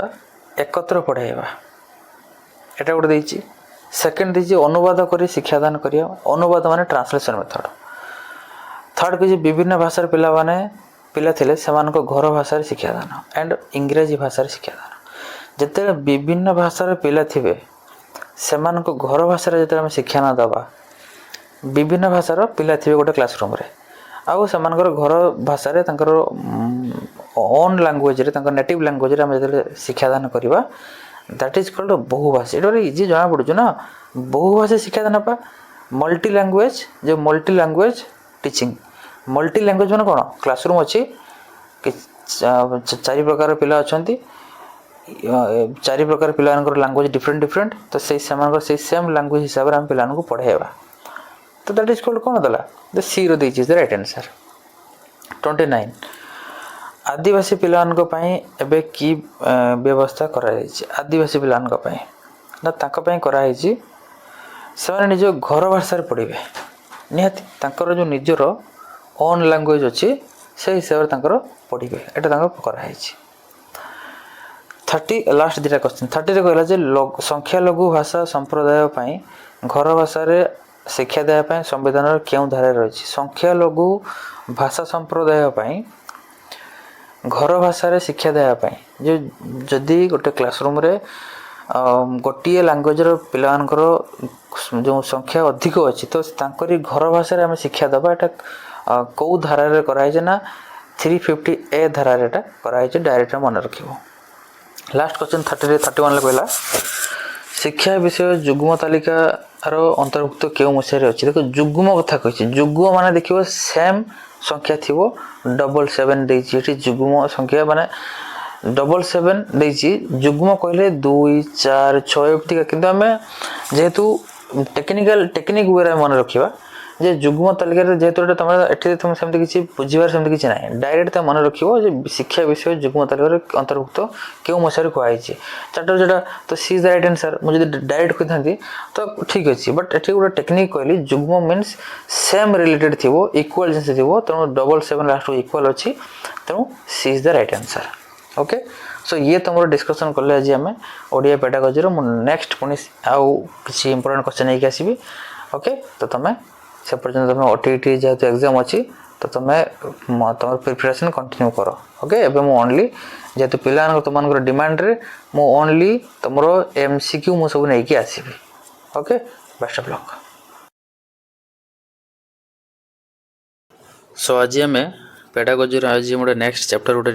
ओडिया पेडागोजी आज सो किछि दिन पर तुम ओटीटी एग्जाम हम तो ओडिया पेडागोजी मो क्लासेस कंटिन्यू करूँ एमसीक्यू रो आज आम गोटे नेक्स्ट गोटे एमसीक्यू इंपोर्टेंट डिस्कस करवा तो ए मु तुमको आज 50 रु 51टा क्वेश्चन आज तुमको कहीदेवी ओके जोटा सब तुम रो एग्जाम ओरिएंटेड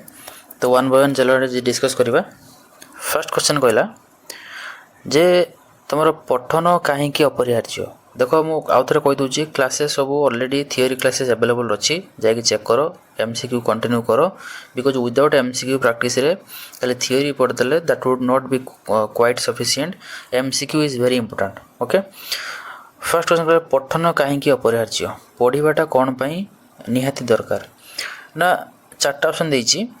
तो मु चार्टा ऑप्शन जब सबुटा को पढ़ी मु डिटेल्स रे एनालिसिस करी एक्सेस टाइम जीवो वीडियो भी बहुत लेंथी हो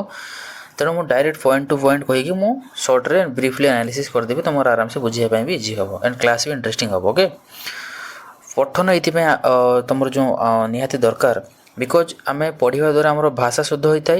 एवं उन्नत शैली आम शिक्षा भी आम प्राप्त करता तेणु फास्ट ऑप्शन तुम देखिए जानी जीव जो देछि जे शुद्ध भाषा जेते जने अधिक पढ़िबो तार जो प्रोनाउंसिएशन तार इम्प्रूवमेंट हम तेणु भाषा से शुद्ध हो पार। ओके तो option number B is the right answer. Next question कहला पठनर अर्थबोध निमित्त कहार आवश्यकता रही जे पढ़ी आमे पठनर अर्थबोध माने पढ़िबार जो अर्थ को अर्थबोध माने जो अंडरस्टैंडिंग करिया मीनिंग को बुझिबा तापाई एठी हमर तमर व्याकरणर तार जो शब्दावली एंड विराम चिन्ह is very important. Okay next question number 3 रे कहला जे उत्तम पठन पाई काहेकि निहाती आवश्यक। उत्तम पठन पाई देखो सीधा कथा आमे जदि आमे ठीक से आमे पढ़िबा तेबे भल से पढ़िबा द्वारा आमर जो उच्चारण कौन हम ना शुद्ध हम। तेणु उत्तम पठन करने द्वारा कौन आमर बेनिफिट होता है ना आम शुद्ध उच्चारण आम कर पढ़ा माने मन लगे तुम रीडिंग सब बेले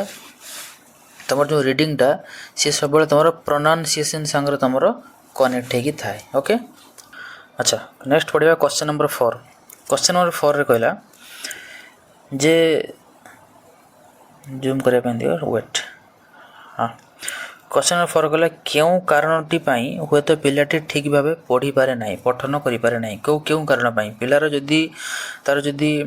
जो तार जदि दृष्टि शक्ति जदि ठीक से देखि पार नथुवो तो ऑब्वियसली तार पढ़िबार प्रॉब्लम हो ना। एठी लेखा शिखिबा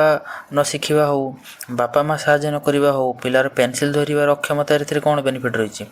पिला जदि दृष्टि शक्ति ही कम थिवो तो से तार रीडिंग स्किल बा से ठीक से पढ़ी परिबो नाही तार सेठी पढ़िबारे बाधा प्राप्त हो। तेणु option number A is the right answer. Question number 5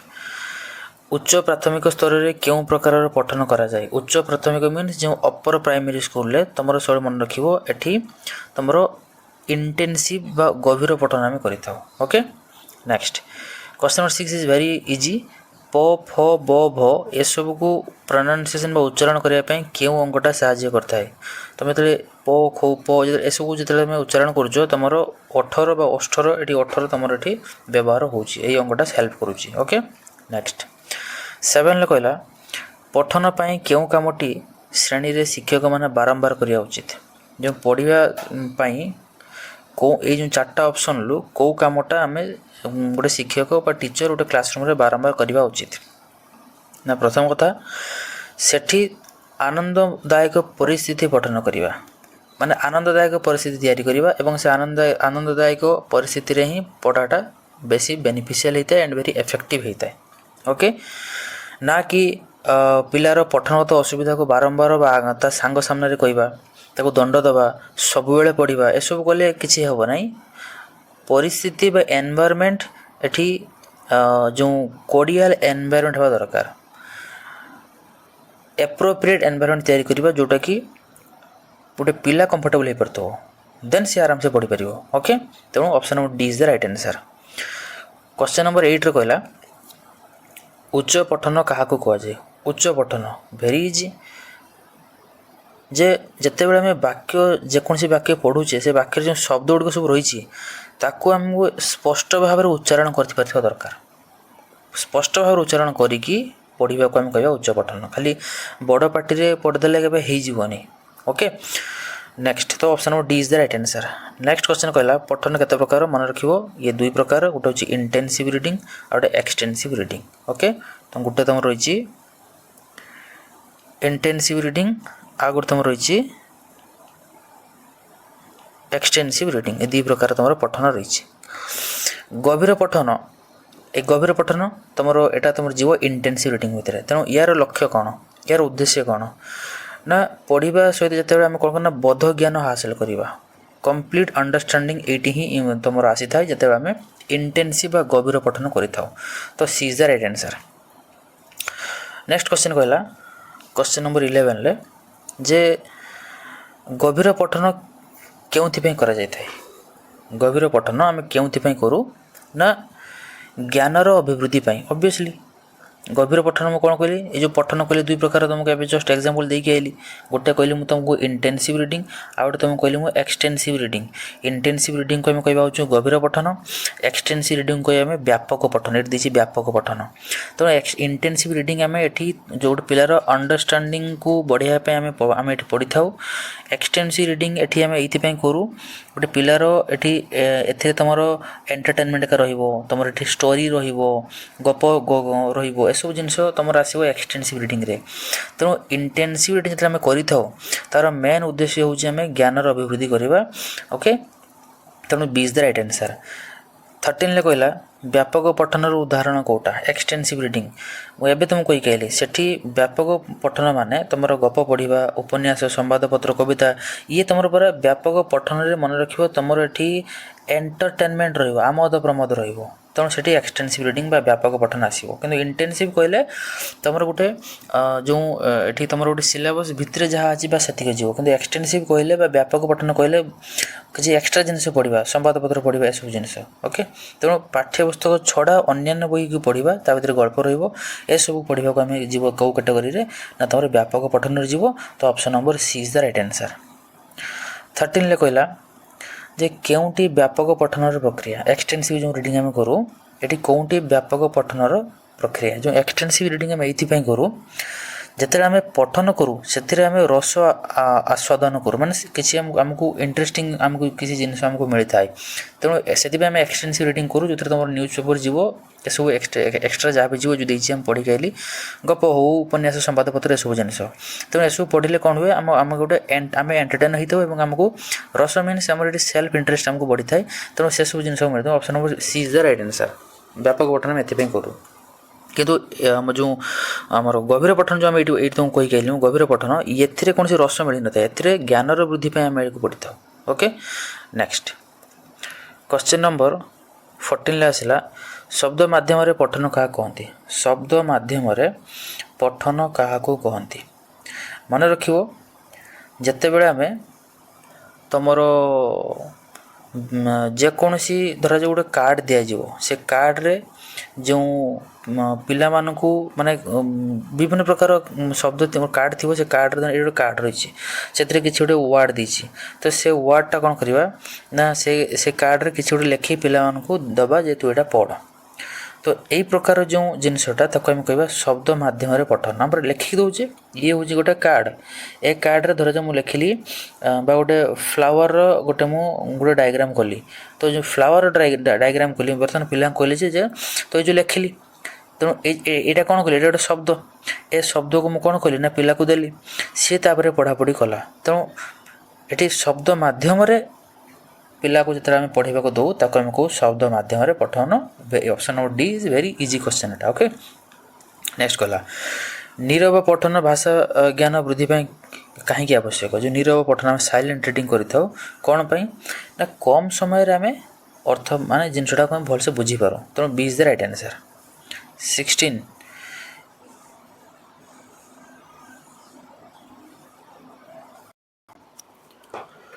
next कहला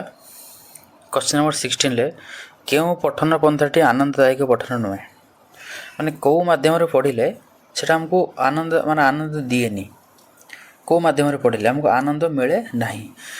ना गल्प माध्यम जो गोटे क्लासरूम गोटे टीचर स्टोरी माध्यम पढ़ाऊँगी पिला माने आनंद पाँच शब्द माध्यम पढ़ाऊँगी जो पिला आनंद पाँच गोटे फोटो गोटे छवि माध्यम जो टीचर पढ़ाए क्लासरूम से भी आनंद मिले बट अक्षर उपर गुरुत्व दे पढ़ाइबाटा यहाँ एत बेनिफिशियल नुहे तेणु C is the right answer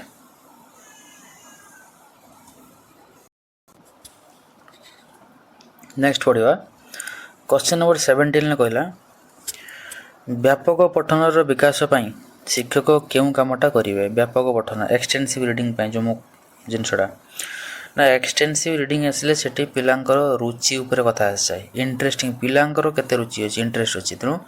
पिलांकर रुचि उपर गुरुत्व दे पिला मानकु आम लेखापढ़ा ताको करने कहवा तेणु D is the right answer 18 कहला जे वर्णानुक्रमिक पद्धति क्या कहते वर्णानुक्रमिक वर्णानु मीन्स वर्ण उपर डिपेंड करे तेणु ये ऑप्शन नंबर तुम डी रे ही देती वर्णरु से वर्ण चिन्हट करवा is the right answer okay 19 कहला उच्चारण बेले आम क्या आम गुरुत्व दो तो उच्चारण उपर आम उच्चारण ही गुरुत्व देवा जमी आम क्लीयरली आम स्पष्ट उच्चारण करवा तेणु ये ऑप्शन सी रे देछि स्पष्ट उच्चारण। ओके 20 रे कहला जे नीरव पठन रे पाठक कौन करे साइलेंटली पढ़ुता जना से कौन करे ना सेठी से उच्चारण न करी से मने मने पढ़ी थाए ताको आम तो कहूना नीरव पठन वेरी इजी एटा देखिकी पढ़ा हो कि प्रथमे बड़ पाठर पढ़ी तापर साइलेंटली पढ़ा आगे तो ये सब जिनस हम ना तेणु नीरव पठन कहले मने मने पढ़ा उच्चारण न कर साइलेंटली पढ़ा तेणु B is the right answer clearly visible answer हो पार आराम से कर 21 कहला नीरव पठन क्यों आवश्यक नीरव पठन आम ये बारंबार कही आसले अल्प समय बुझा मैंने अर्थबोध करवा तो C is the right answer. 22 रे कहला नीरव पठनर आवश्यकता केउठी अधिक देखा जाए कौटी अधिक साइलेंटली समस्या पढ़ती खेल पड़िया ना प्रथम द्वितीय श्रेणी पिला नीरव पठन करती ना प्रेक्षालय जो वेटिंग हॉल इम्पॉसिबल तेणु लाइब्रेरी पाठागार आम नीरव पठन करूँ। ओके 23 रे कहला केउं कारणटी बनान अशुद्धिर कारण हो पारे माने जने जदि स्पेलिंग मिस्टेक करूची स्पेलिंग सॉरी बनान को कौन धरा जो तार पढ़ा समय किसी गोटे सी ठीक से पढ़ी पार ना तेणु ता माने तार कौ प्रकार तार प्रॉब्लम रही पिला भितर ना बाक जंत्र दोष बाक जंत्र माने कौन ना कहिबारे जदि किसी प्रॉब्लम थी जमी आम जो भोकाल कॉर्ड अच्छे लारिंग्स अच्छी जो भोकाल कॉर्ड जदि जड़े कहवा समय जदि से बनान अशुद्धि करुच्ची तो से टाइम रे तार जो बाक जंत्र आमर जो आम बॉडी रही से बाक जंत्र जो भोकाल जो कॉर्ड को तो सेठे जदि किसी तार प्रॉब्लम थी तार सेटा तार इनबोर्न तार जो माने नेचुरल जिनसटा थी तो से टाइम से हम से। ओके 24 रे कहला जे तल श्रेणी रे बनान अशुद्धि दूर पर शिक्षक कौन करेंगे जो जो नॉर्मल जो प्राइमरी लेवल जो पिलांको बनान अशुद्धि में आम कौन करवा 4टा ऑप्शन देछि गोटे ऑप्शन कहला पिला स्नेह करेंगे पिला स्नेह कले से कौन बनान अशुद्धि शिखिजे कि ना पिला शास्ति दबा ना पनिशमेंट तो पूरा ये प्रोहिबिट कराई। थर्ड कहला पिला भूलटा सुधारिया बाट देखाइबा जना पड़ू यहाँ हूँ आंसर हम। ओके 25 रे कहला जे बारंबार भूल करुवा शब्द गुड़िकर निराकरण पर शिक्षक कौन करिया उचित बारंबार जदि भूल करुवा शब्द गुड़िकर निराकरण पर सेठी शिक्षक एमतीका गोटे एनवायरमेंट तैयारी करेंगे जो एनवायरमेंट पिला ताको निजको सी कंफर्टेबल कर तेणु कंफर्ट जदि निजक कर पारा तो सीटी आनंददायक परिस्थिति इज वेरी इंपोर्टेंट सी तुम से शब्द माने जो शब्द वर्ड स्पेलिंग को इम्प्रूव करने हो कि तुम रीडिंग रे भी हो माने पठन कथा आसले सेठी भी हम तेणु जदि आनंददायक environment is very important. Okay अच्छा 26 रे देखिवो जे लिखन क्या कहती लिखन क्या कहती वेरी इजी जे अन्य माने जदि मुझे लिखिमी जदि आउ जन लोक बुझीपारानी ताकू आम के कहबानी जे गोटे परफेक्ट राइटिंग बोली तेणु आम एमती लिखा जमी अन्य मैंने बुझीपारे दैट इज कॉल्ड कौन ताकू आम लिखन प्रक्रिया। ओके 27 कहला जे क्यों कथाटी लेखारे रहिबा उचित नुहे क्यों कथाटी लेखारे रहिबा उचित नुहे जदि गोटे जिनस मुझे लिखुची से लेखारे एते मु डिफिकल्टी देदेवी जड़े बुझे पारनी तेणु ताकू आम से जिनस जन लिखा उचित नुहे जन पाक मुझे एप्लिकेशन लिखुची जदि से बुझीपारनी तो से जिनस लिखार फायदा कौन तेणु लेखार जटिलता जिनसा रहा उचित नुहे सी इज द राइट आंसर। 28 कहला लिखन शिखाइबा पूर्व पिला माने कहा सह परिचय होगा दरकार ना लिखनर आरंभ आम केमती लिखा शेष केमती लिखा ये जिनस निहाती इंपोर्टेंट तेणु A is the right answer. केतोटी मौलिक रेखार आवश्यकता रही मन रखियो सब 9टी मौलिक रेखार आवश्यकता रही ओडिया लिपि देखा केमतीका ना वर्तुलाकार कंप्लीट गोल नुहे बट वर्तुलाकार तेणु B is the right answer. 31 कहला लिखन शिखाइबा पूर्व कौन शिखाइबा निहाती जरूरी लिखन ता पूर्व आसो प्राक लिखन माने प्री राइटिंग तो प्राक लिखन डी रे अच्छी ऑप्शन ठीक। 32 रे कहला अतिरिक्त साहित्यर उद्देश्य कौन जो अतिरिक्त साहित्य जो एडिशनल जो आम किसी जिनस दौते जमीका तुम धर गोटे टेक्स्ट पढ़ल गोटे देती तो टेक्स्ट एवं स्टार्ट है टेक्सटा सरीगला ओके तो टेक्स्ट पर देखो जो क्वेश्चन एक्टिविटी टाइम रे भी किसी गोटे एक्स्ट्रा से रिलेटेड गोटे छोट समरी टाइप स्टोरी दिए तेणु सेटा दबार उद्देश्य कौन तार उद्देश्य हूँ अल्प समय मध्य आम तार सारा कथाटा बुझी जीवा ओके अच्छा बेले बेले ये जिनस पचर भी देते माने जो आम को आम प्री रिडिंग बोली कही था प्री रिडिंग जो थी कि जस्ट आम जो समरी पढ़ाई जाऊे तो तार ऑलरेडी ये ब्रीफली माने जस्ट टी आमको नोटिफिकेशन देती कि हाँ यही जिनस ये पोएट यहाँ कहना चाहते कवि यहाँ लिखा चाहते तो दैट इज कॉल्ड अल्प समय मध्य सारा कथा बुझा ही तार उद्देश्य अतिरिक्त साहित्य पढ़ार ओके नेक्स्ट 33 कहला अतिरिक्त साहित्य क्यों प्रकार सॉरी जो प्रकार पद्धति ग्रहण करा जाए ता कौन कहो ना ये सब बेले तुम लिखा जाए मन रख गद्य ही थाए तुम अतिरिक्त साहित्य निमंत्रण पत्र न थाए पत्र लिखन न थाए कि पद्य न थाए ओनली गद्य रचना बेले अतिरिक्त साहित्य देखा पाई था ओके 34 कहला जे अतिरिक्त पाठर पठन क्योंटी क्यों पठनटी सीरीयस कर अतिरिक्त पाठन जो आम एक्सट्रा जो आम जो क्वेश्चन पढ़ुचे आम तो जो आम अतिरिक्त पाठन पढ़ा जो अतिरिक्त साहित्य से आम नीरव पठन निहाती इंपोर्टाट ना कि आम जोर से पढ़ा कि स्पीड रे पढ़ा कि रोरी पढ़ा नीरव पठन इज वेरी इंपोर्टाट देले आम तार समरी बुझीपर 35 कहला अतिरिक्त पाठदान बेले शिक्षक कौन करवा दरकार नुहे अतिरिक्त जो आम साहित्य पढ़ुचे से टाइम शिक्षक कौन करवा दरकार नुहे ऑप्शन 1 देला नीरव पठन करेंगे येस एटा ठीक हम सारांश निर्णायक प्रश्न साहाय्य नहीं बुझेबे एटा भी ठीक हम लब्ध ज्ञान परिमापक प्रश्न पचारे एटा भी ठीक हम कठिन शब्दानुशीलन करवा अच्छा आम एडिशनल जिनस पढ़ुचे से आम तार वर्ड मीनिंग जानिक आम कौन करवा तेणु एठी किसी नॉट इम्पोर्टाट तेणु D is the right answer जिते मेन टेक्स्ट पढ़ा से आम तार डिफिकल्ट वर्ड तार जो कठिन शब्द को आम करवा जहाँ भी हो एटी आम कौन जो कठिन जो शब्द रही तार अनुशीलन कौन करवा एडिशनल आम जस्ट ब्रीफली आम पढ़ुचे गोटे जिनसर एज ए होल तेणु D is the right answer okay 36 रे केउंटी प्राक लिखनर विकास कार्य प्राक लिखन जे प्राक लिखन माने मु तुमको ऑलरेडी कही सारी जे गोटे जो मेन जो राइटिंग करवा ता पूर्वर जो जिनसटा होता है तेणु फूल बा पत्र को गोटे धाड़ी रे सजेवा ये गोटे प्रकार एक्टिविटी जोटा कि प्राक लिखन विकास आम एलिजिबल कर 37 ने कहला भाव प्रकाश क्योंटा आवश्यक भाव प्रकाश जदि नाटक ये नाटक देछि जदि नाटक आ गद्य भी देछि पद्यर चांस नहीं अतिरिक्त साहित्यर चांस नहीं अतिरिक्त साहित्य आम पढ़ू ये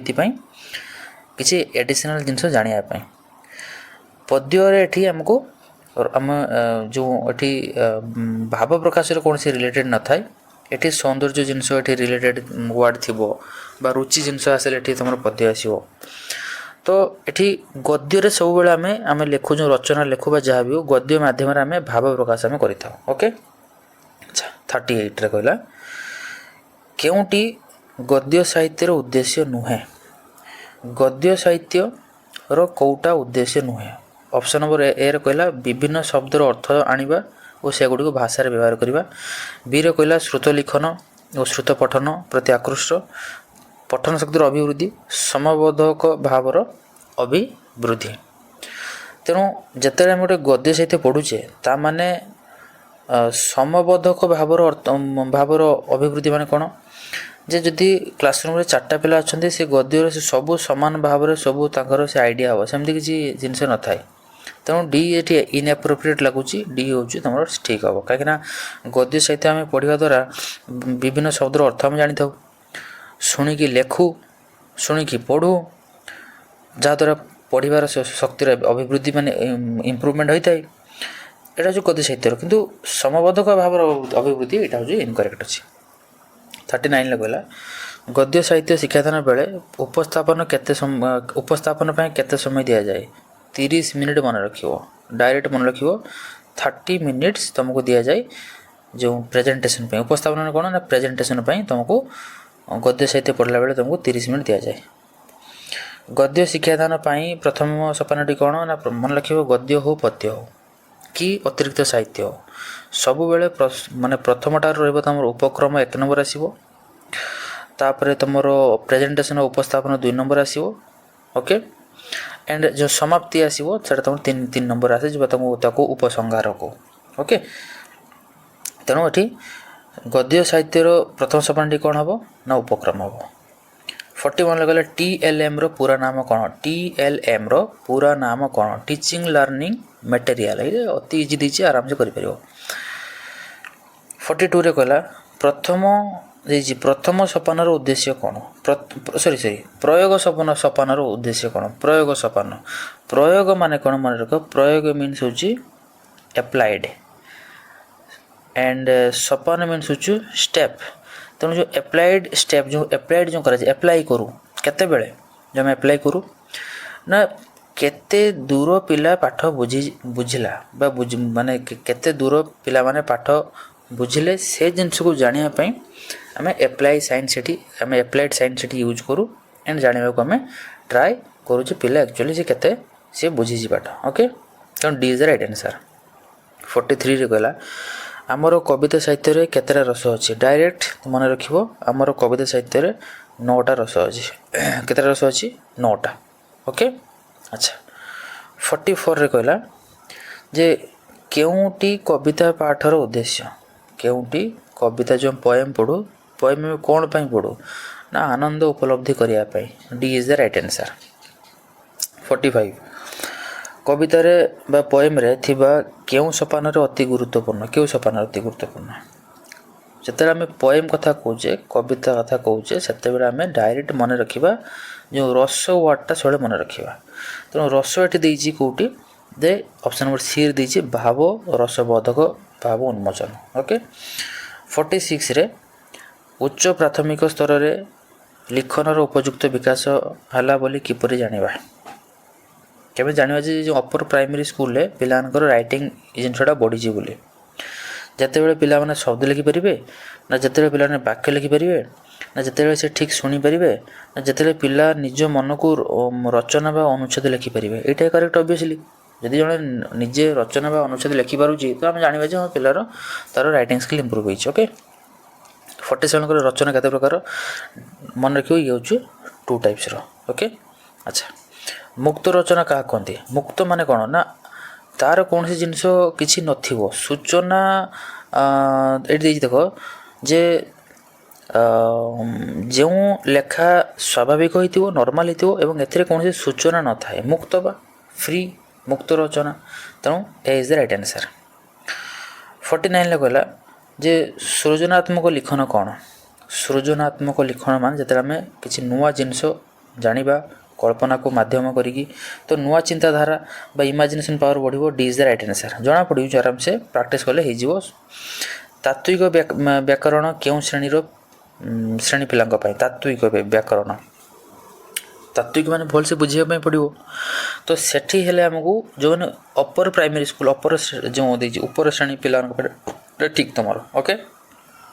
अच्छा आ व्यावहारिक व्याकरण कोन ना व्यावहारिक व्याकरणटा होची एटा तुमरो कजी एटा कोन कजी ना एटा तुमरो एठी प्रयोगात्मक हबो एठी मन रखियो व्यवहार माने कोन एठी हमें सब जिंस रे एठी हमें अप्लाई करिकि सिखिबा तेनो प्रयोग करिकि सिखिबा ए जो देछि प्रयोगात्मक होची करेक्ट आंसर हबो। 52 रे कहला व्याकरण शिक्षा रे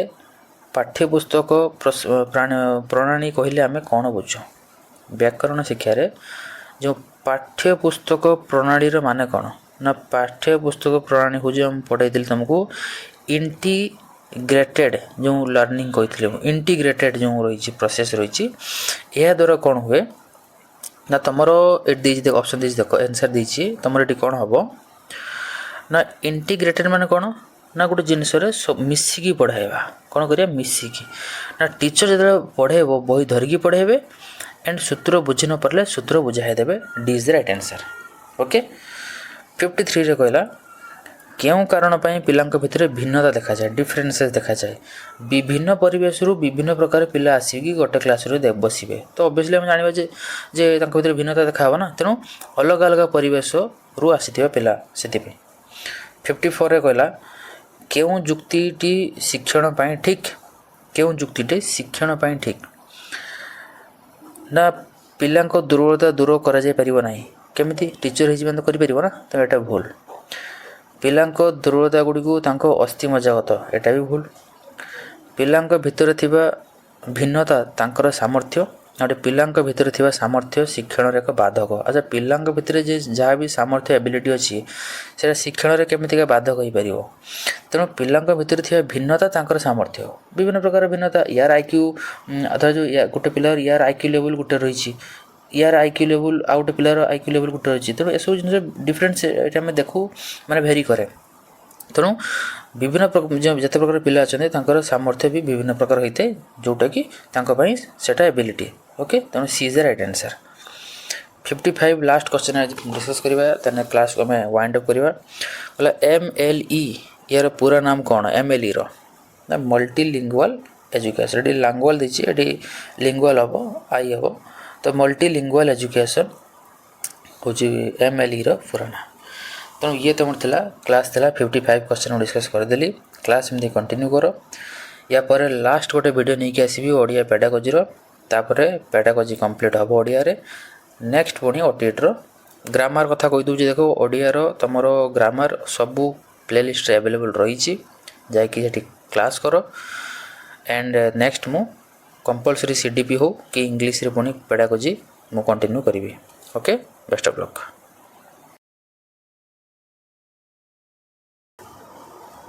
सो आज आम पेडागोजी रो जो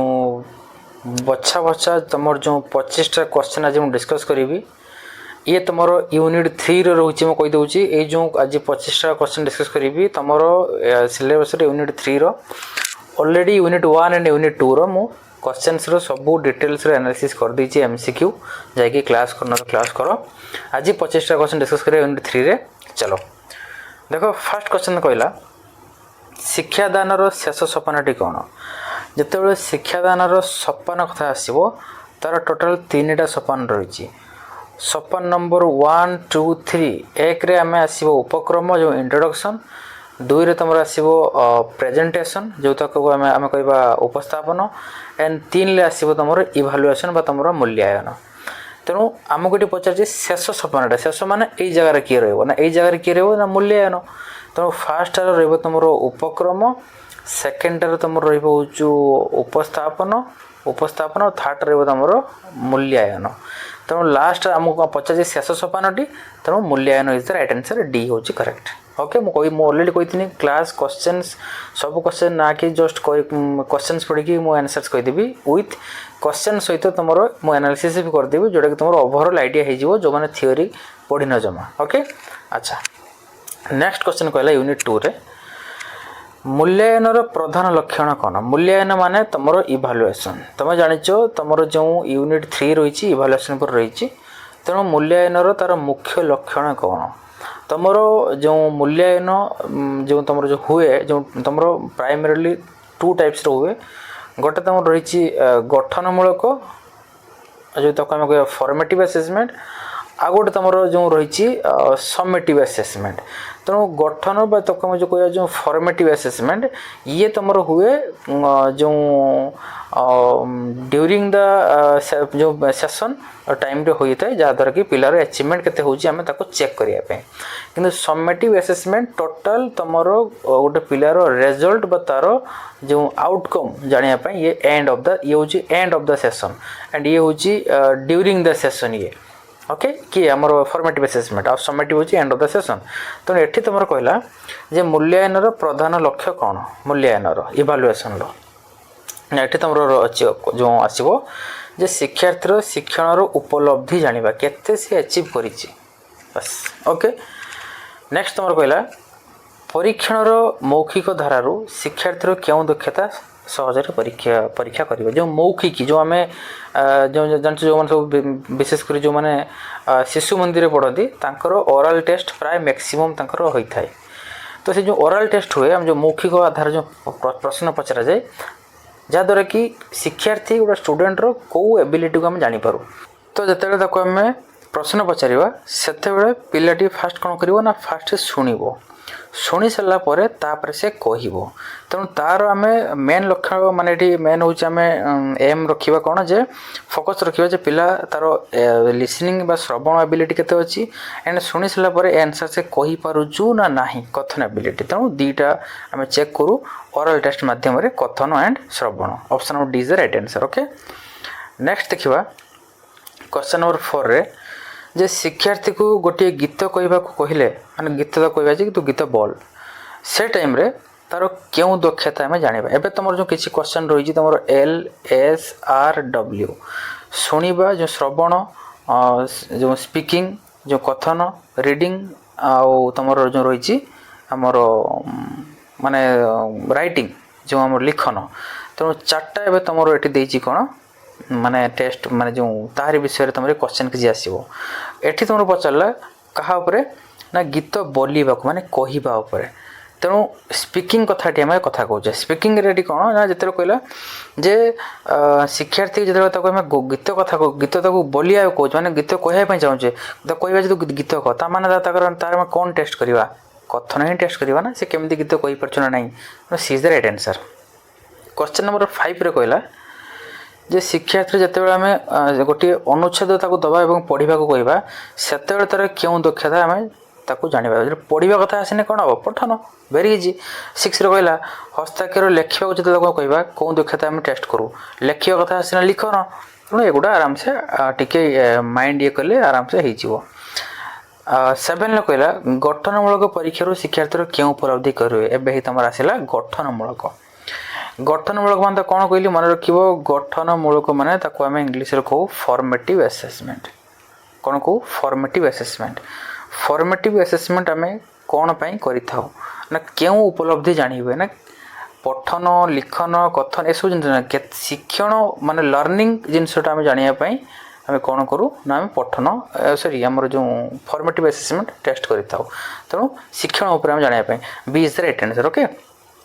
अच्छा क्वेश्चन नंबर 8 रे कहला जे मातृभाषा शिक्षण शिक्षार्थी क्यों गुणर विकास हुए नहीं मातृभाषा शिक्षण शिक्षार्थी क्यों गुणर विकास हुए नहीं तार भाव व्यक्त से आराम से करें गोटे लांगुएज जो निज लांगुएज शिखे से आराम से भाव व्यक्त करें तथ्य को आराम से मन रखिपे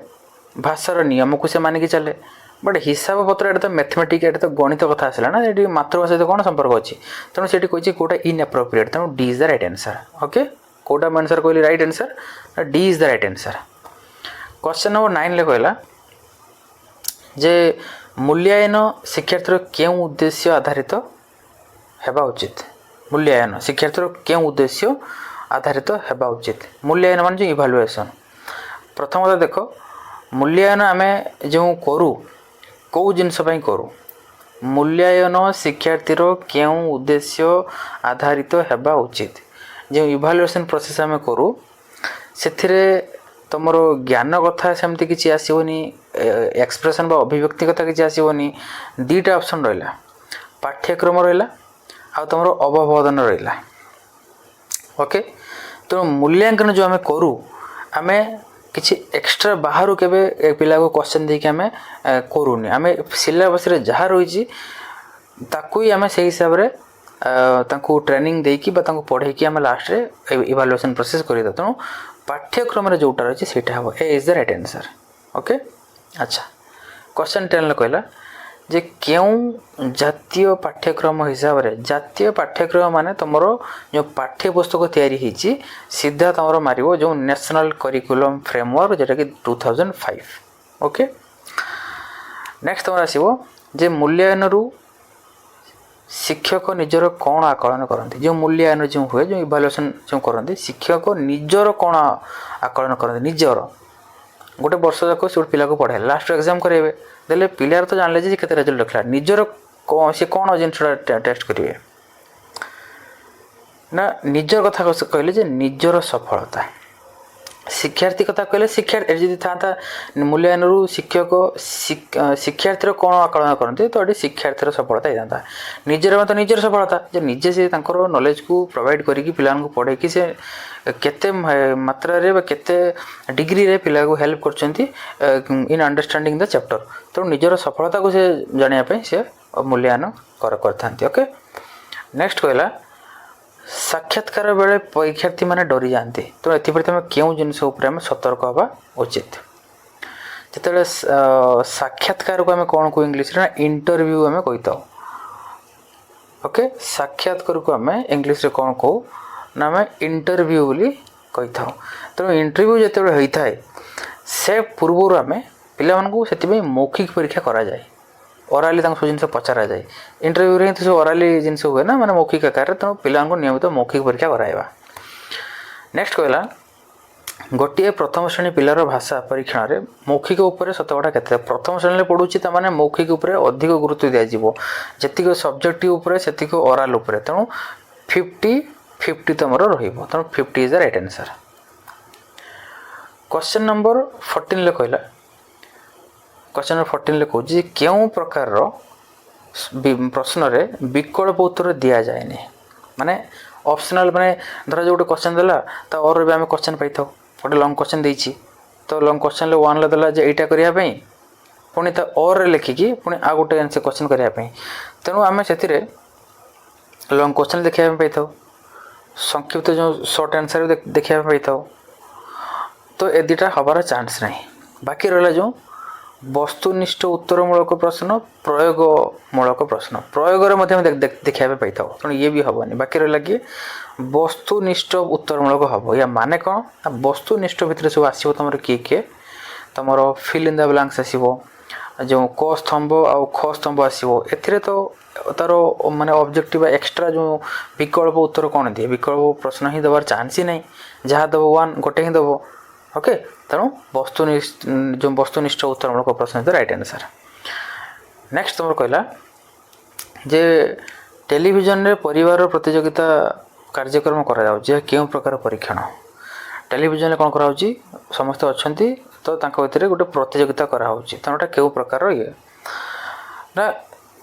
या आम कहू कौन जे तांकर जो प्रतियोगिता टेस्ट करा कंपटीशन कराऊँगी से जेकोसी स्किल को लेकिन हो स्पीकिंग रे हो कि एक्टिविटी रे हो बा जेकोसी फिजिकल एक्टिविटी गेम हो जहाँ भी हो तेणु जनकर जो उपरे करा होजी तार आमे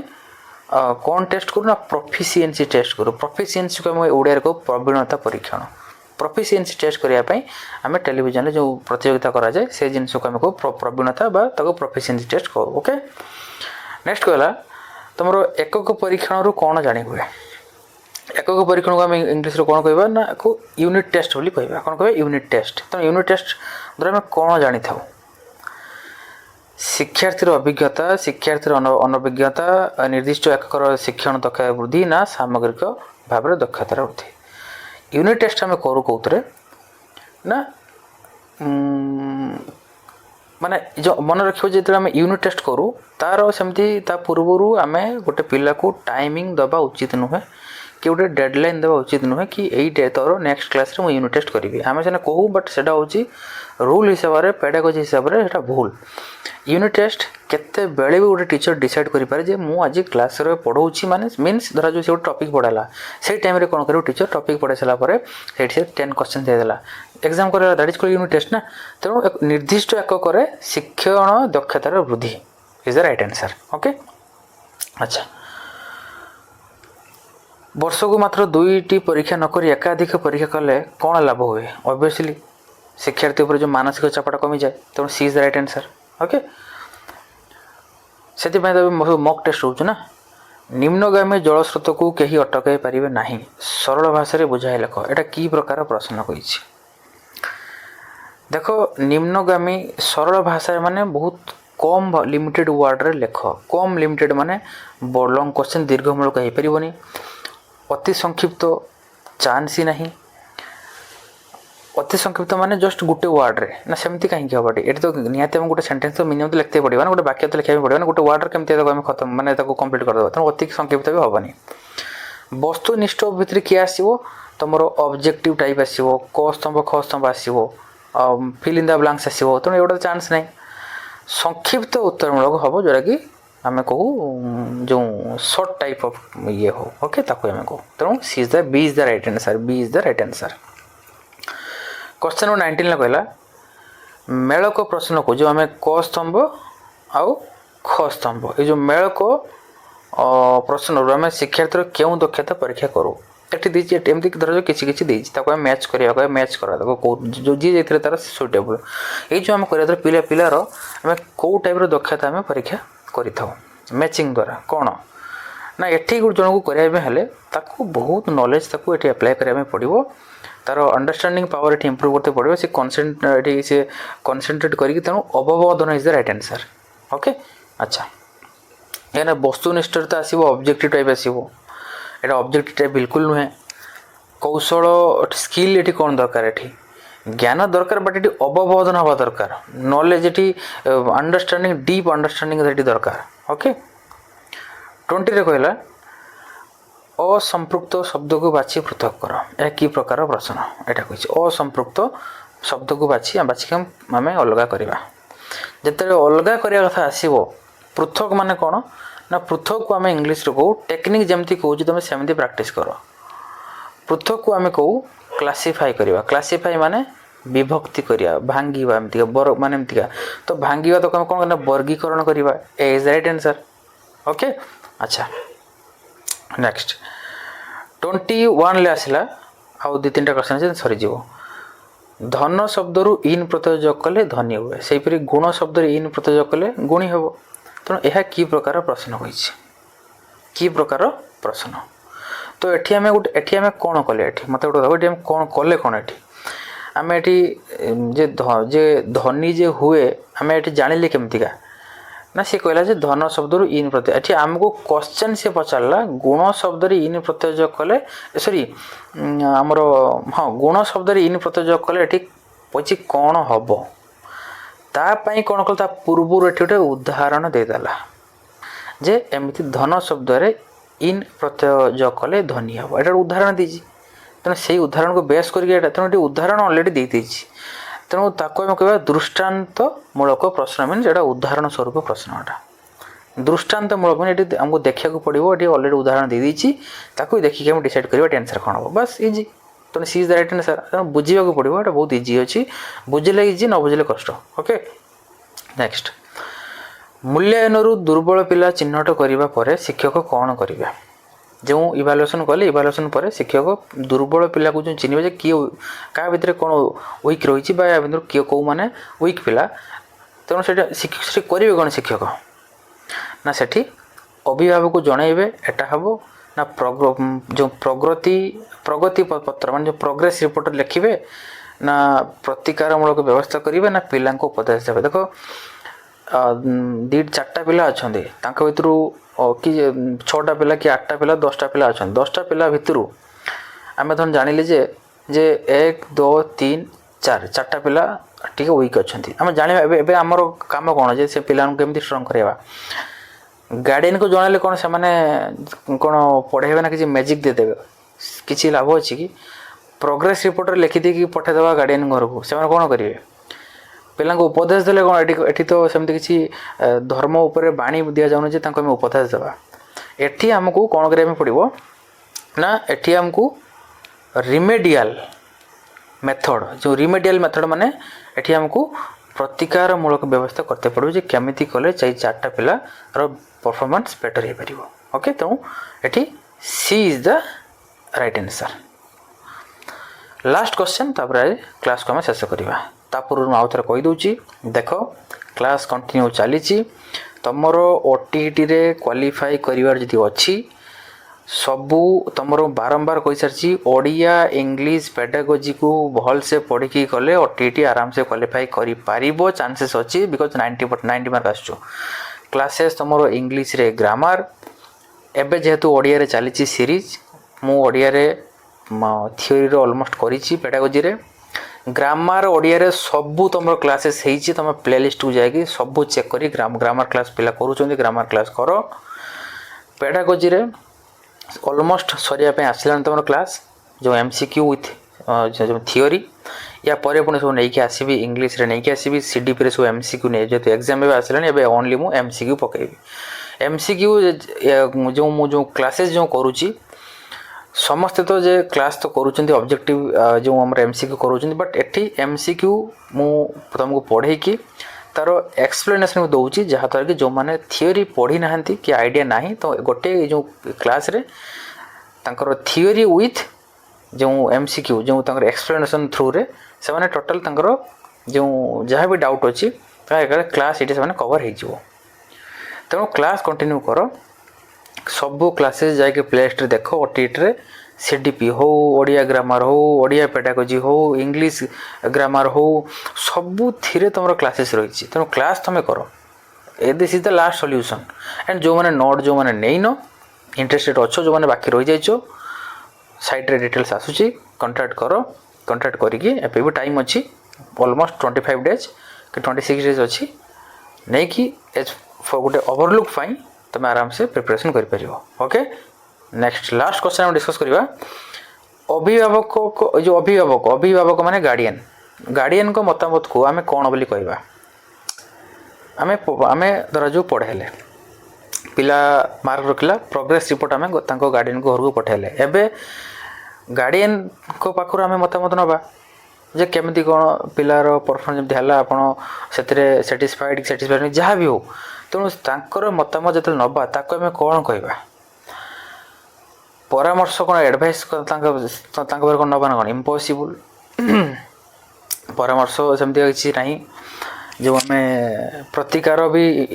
प्रेरणा हो एसबू कौन आम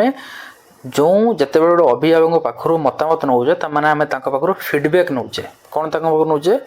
पाखर आम फीडबैक नौचे से फीडबैक को आम ओडिया कहवा परिपृष्टि फीडबैक को ओडिया कहवा परिपृष्टि is the right answer okay so ये तुम क्लास कंटिन्यू क्लास करो ओके बेस्ट ऑफ लक।